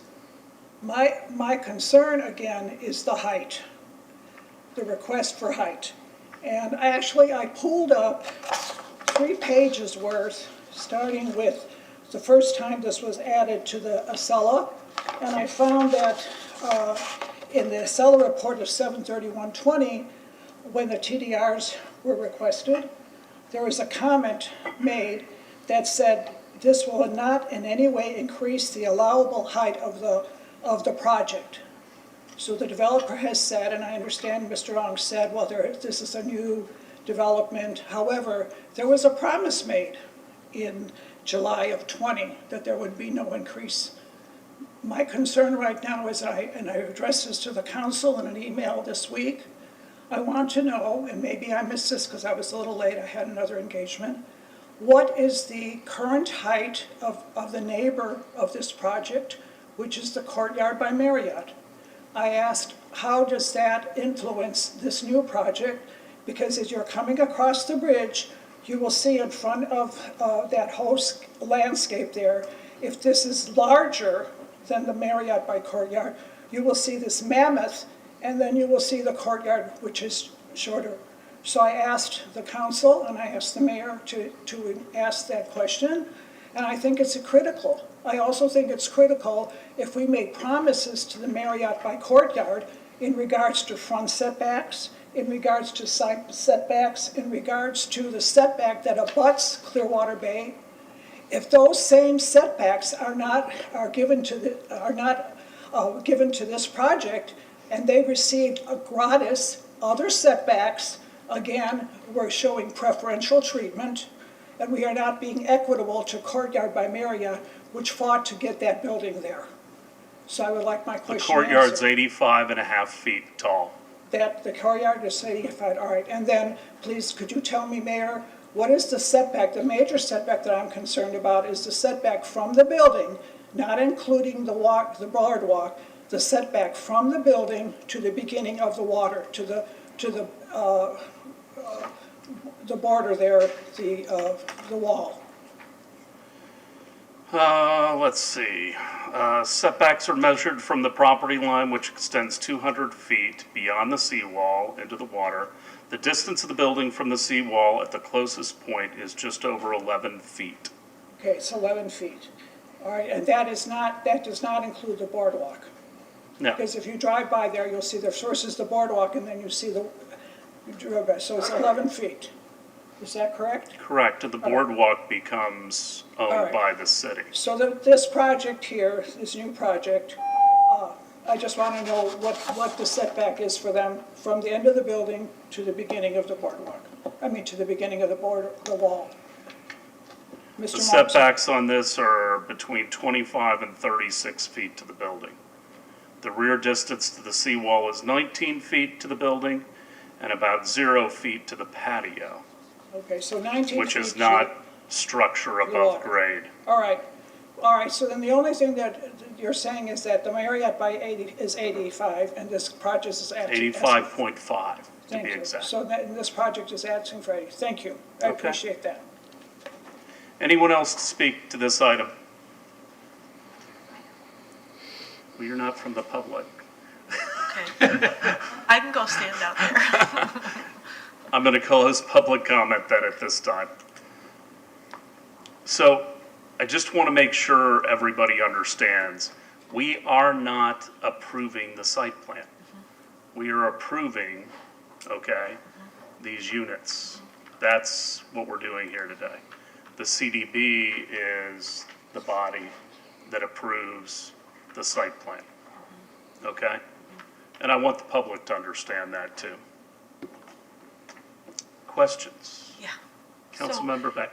So as we have this discussion, and the gentleman in the burgundy shirt that you know his name? Mr. Day. Mr. Day talked about height and setting a precedent with the density. So we have 11 projects that are approved but unbuilt, and we have 604 allocated but unbuilt rooms. And so my understanding is, and I guess my position would be, we have to build up. I mean, we don't have any surface place to put these things, so things are going to have to get taller, right? And I guess I'd want them taller where there's already commercial and hotels, and not North Beach or South Beach where the residents are congregated. So if this one's 80 or 85, the next one's probably going to be 80 or 85 too, until we get this down to 0 that are outstanding. Because what other choices do we have? I just want to understand, what other options would we have? Just to talk about the height issue, just for, in the Marina District, that's the area that we're talking about. This 80-foot height, it's not necessarily going to create this wide-ranging precedent in the Marina District of Beach by Design. And the reason for that is the way that this has been written. You get 80 feet for mixed-use development and overnight accommodations for properties that hit a certain acreage and are going to provide a boardwalk. So that is going to narrow it down essentially to properties that are on the water that are hitting an acreage. So it's not that every project that comes in is going to get 80 feet. It's Pretty narrow parameters. yeah, there's all sorts of specifications. Under the height bonus schedule, heights start for residential development at 40 feet. And if you have 2 acres on both sides of East Shore and you're an overnight accommodation or mixed use, you can go up to 100 feet. But you need to get 2 acres and you need to provide a boardwalk. And so there's all these requirements. I don't want to say catches because they're all specified in here. So it's probably not reasonable. I mean, the bigger the site and the taller the building, the way this section is written, the greater the side setbacks. The side setbacks are a minimum, I think, of 10 feet, but plus a percentage of the height. So the taller you go, the more distance you'll have on the side setbacks. So I didn't want to leave anything thinking, oh, every project's going to come in is going to be 80 feet tall. That's not likely, I don't The think. thing I get concerned about, because I do drive through there every day, is it seems that the buildings that are being constructed are like right on the street. You know, the one that's down by the Sand Key Bridge, it's like you can reach out your arms out of your car and you're going to touch that building. We had to close a lane because they're constructing so close to the road. And so when when the developer is going to do 10-foot sidewalks, I think that's fantastic. But what about the question that Mr. Day brought up about underground utilities? Is that reasonable? Is it expensive? Is it something we can ask for? I don't know about the expense, but as far as what the code requires that with certain developments, this would be one of them, that underground utilities are required to be placed underground unless found to be impracticable. Regardless, service lines leading onto properties need to be placed underground. So there's two different types of service lines, the ones leading to the building from the right-of-way and those that are in the right-of-way, you know, along the street that are adjacent to a particular project. So what's impracticable? It could be cost. Most of the time, what we get back are letters from Duke Energy saying that they don't want to put the utilities underground. And if they don't want to do it underground, you know, I don't know what I can do. You know, I can't do anything. So that's just surely from my perspective what happens with these underground utilities. Well, back when they were looking at doing underground utilities on some of the islands, it was about $1 million per lineal mile. That's been a long time since I left office the first go around. And then the other issue is when the utilities for Duke are underground, they either need to do oil-filled lines or they have to shut down the lines when there's going to be flooding. They have to do it ahead of time. Mm-hmm. They can't do it after the fact. There's a lot in that. We studied a lot. I just thought I would bring up that we have talked to Duke Energy about this area, specifically when the courtyard went on, and I'm not an electrical engineer, so I can't really explain it, but there's certain looping that is occurring in that area. And in the talks we had with Duke Energy, they said we really needed like a district-wide plan to accomplish the undergrounding because the way the loops are. So, sorry, I can't give you more technical info, but I wanted to let you know that we'd had those conversations when the courtyard was under construction. Mr. Onyx, do you know of any plans to underground some of the utilities? No, Your Honor, I can just tell you the code requires undergrounding unless it's impractical. Right. And so what we do is we contact Duke and we ask them about the process of undergrounding. I can tell you specifically about the parking garage on North Beach. That was a big issue, and I remember when Mr. Johnson was a council member, he was very interested in making sure that those were undergrounded. And Duke literally came back and said, we will not do it. So, you know, even if there was the financial resources or wherewithal with the developer to do it, if Duke won't do it, it can't be done. So in this case, I can tell you we will do it if it's practical. If Duke says we can't do it, then we won't be able to do it. So. But I would say if we're giving you density units that you're going to, that have a value, that'll bring more profit to that development, maybe you could, the developer could put some money into burying the utilities because they're going to be making a profit for the next 50 years. Yes, ma'am. And I think that's what the code requires unless it's impractical. And I think impractical means Duke saying we will not do it. That's it doesn't the only matter. thing that It doesn't means- matter how much money you That's give us, fine. we won't do it. So that's been my experience in prior developments in this area, including, and I do represent the courtyard also. So they had the same issue. So impractical doesn't mean too expensive. Impractical means Duke basically saying we won't do it. That seems fine. Right. I'm sorry, Mr. Day, I can't. If I do for you, I have to for everybody. Yep, I know. Mine are underground, I can only tell you that. Okay. Any other questions? Comments? I mean, I support this because I think we need to move the density away from the areas. I think we need to, you know, when we first talked, we have different heights in different areas, but we tried to ratchet down in the old Florida district, and I think we need that in other areas. But this is an area where it's appropriate. We're going to have to get through these density units. They will get used 100%. It's just a matter of time, unless they just run their course. But I think people are too smart to allow that to happen in most circumstances because they do have a value. You may not be able to sell them, but they have a value, and they make a project more profitable. And I think this is an appropriate place. I think the product looks nice, personally. I mean, we have 150 as max in some areas, and we always talked about, well, do we want tall and skinny or short and fat? You know, but we would never be willing to go above the 150 feet. And so that was kind of the max. And so you see that with the Opal, you see it with the Hyatt, you see it with the Wyndham Grand. Everybody goes to the 150 foot level. Other comments?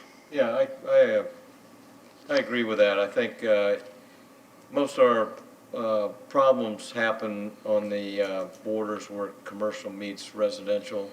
If we can take more density out of that and move it into an area that makes sense, you know, right in the commercial district, I'm for that. So I like this project. I like the boardwalk. I think the sidewalks will be great. It's just a good project. It's a good location. Vice Mayor? Well, again, you know, we're not here approving the site plan.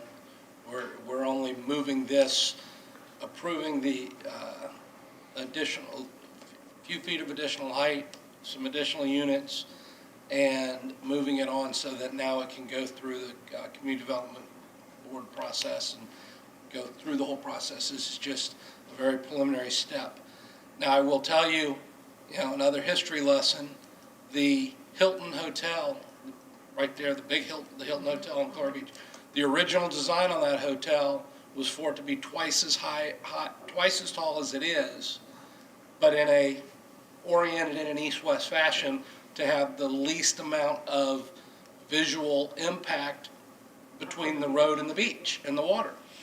A certain resident on Clearwater Beach was a very vocal opponent to that, and they said, okay, if you don't like it, we're going to cut cut the building half in height, and we're going to take that half, and we're just going to slap it right on Mandalay Avenue, and you're not going to see squat. And that's why the Hilton is designed and built the way it is.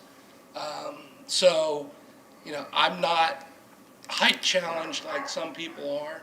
And I mean, people aren't, all the height being built, especially in this area, is going to be right on the water side. I don't see on Poinsettia, between Poinsettia and Mandalay, I don't see people coming in there to build 80 feet, even if they could. The property, the individual property owners is to the point that the ability to accumulate a parcel large enough to do something like this is impossible, or all but impossible.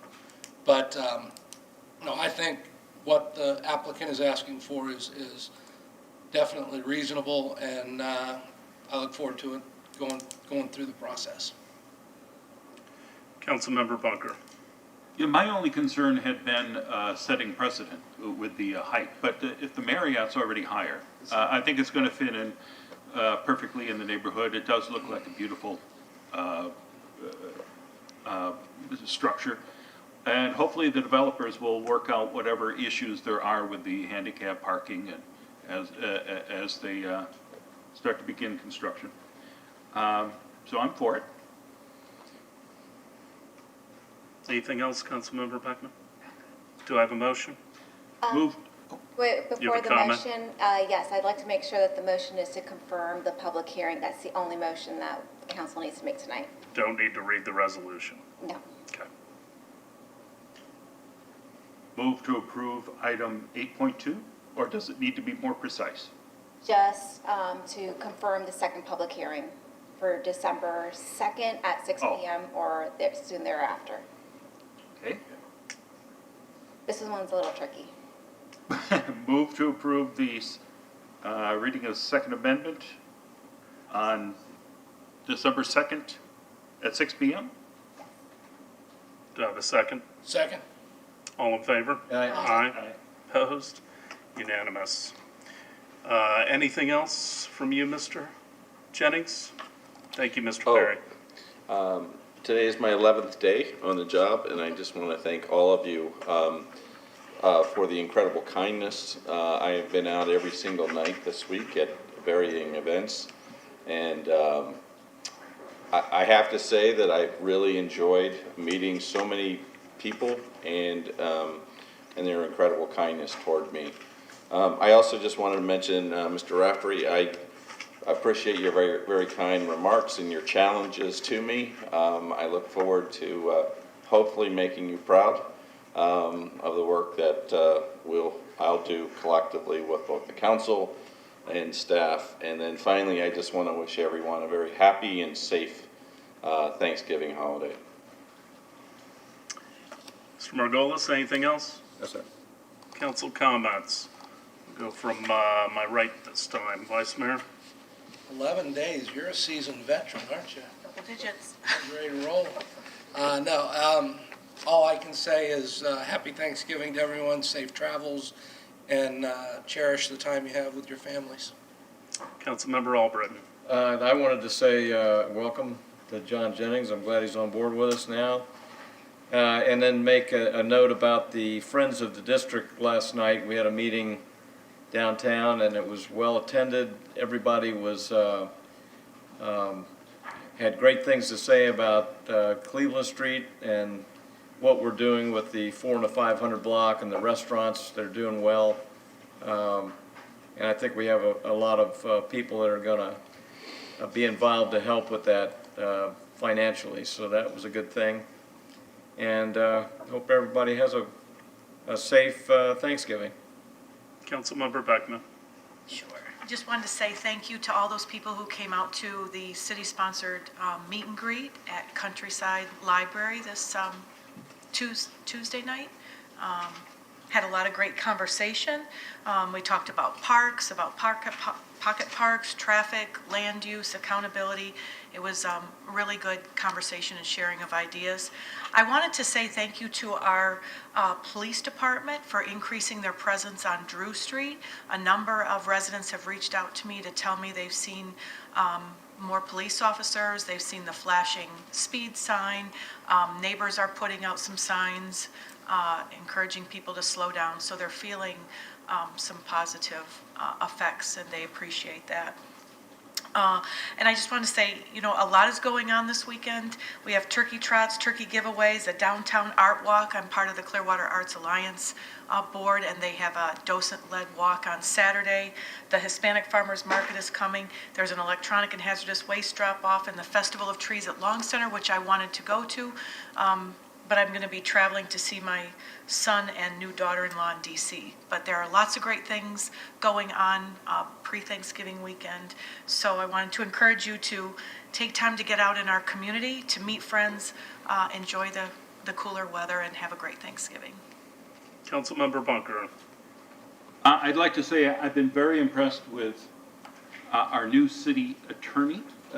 You have done a great job, I think, hitting the floor running, as has Mr. Jennings. He has wowed me with his initiatives and the things that he has in store for us. So I'm very excited about a new direction.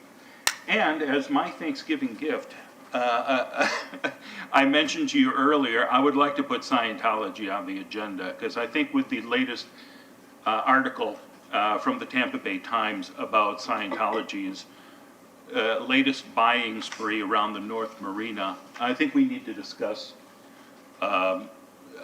their impact on the city and what, if anything, we can do about this. And I just want to say that I may be alone in City Hall feeling this way. I hope I'm not. But we are lucky to have Tracy McManus covering Scientology here in the city, because she is the latest in a long series of journalists who really have understood this organization and how it's not the beliefs that anyone's concerned about. It's the way the organization behaves. If they wanted to be a partner with Clearwater, they've had ample opportunity to do that in 45 years, and they have not shown their willingness to work with us. They seem to work against us. So I do want to fully air that at a future meeting, and happy Thanksgiving, David Miscavige. I want to thank all those who came out to our Veterans Day celebration, and also the Clearwater Veterans Alliance, who did a great job. We hope to continue to grow that over time. You know, everybody, as the Vice Mayor said, you know, slow down and enjoy your family during Thanksgiving. It's such a wonderful time, and we do have the turkey trot, which is a great tradition in the city of Clearwater, and it's back after being gone for a year.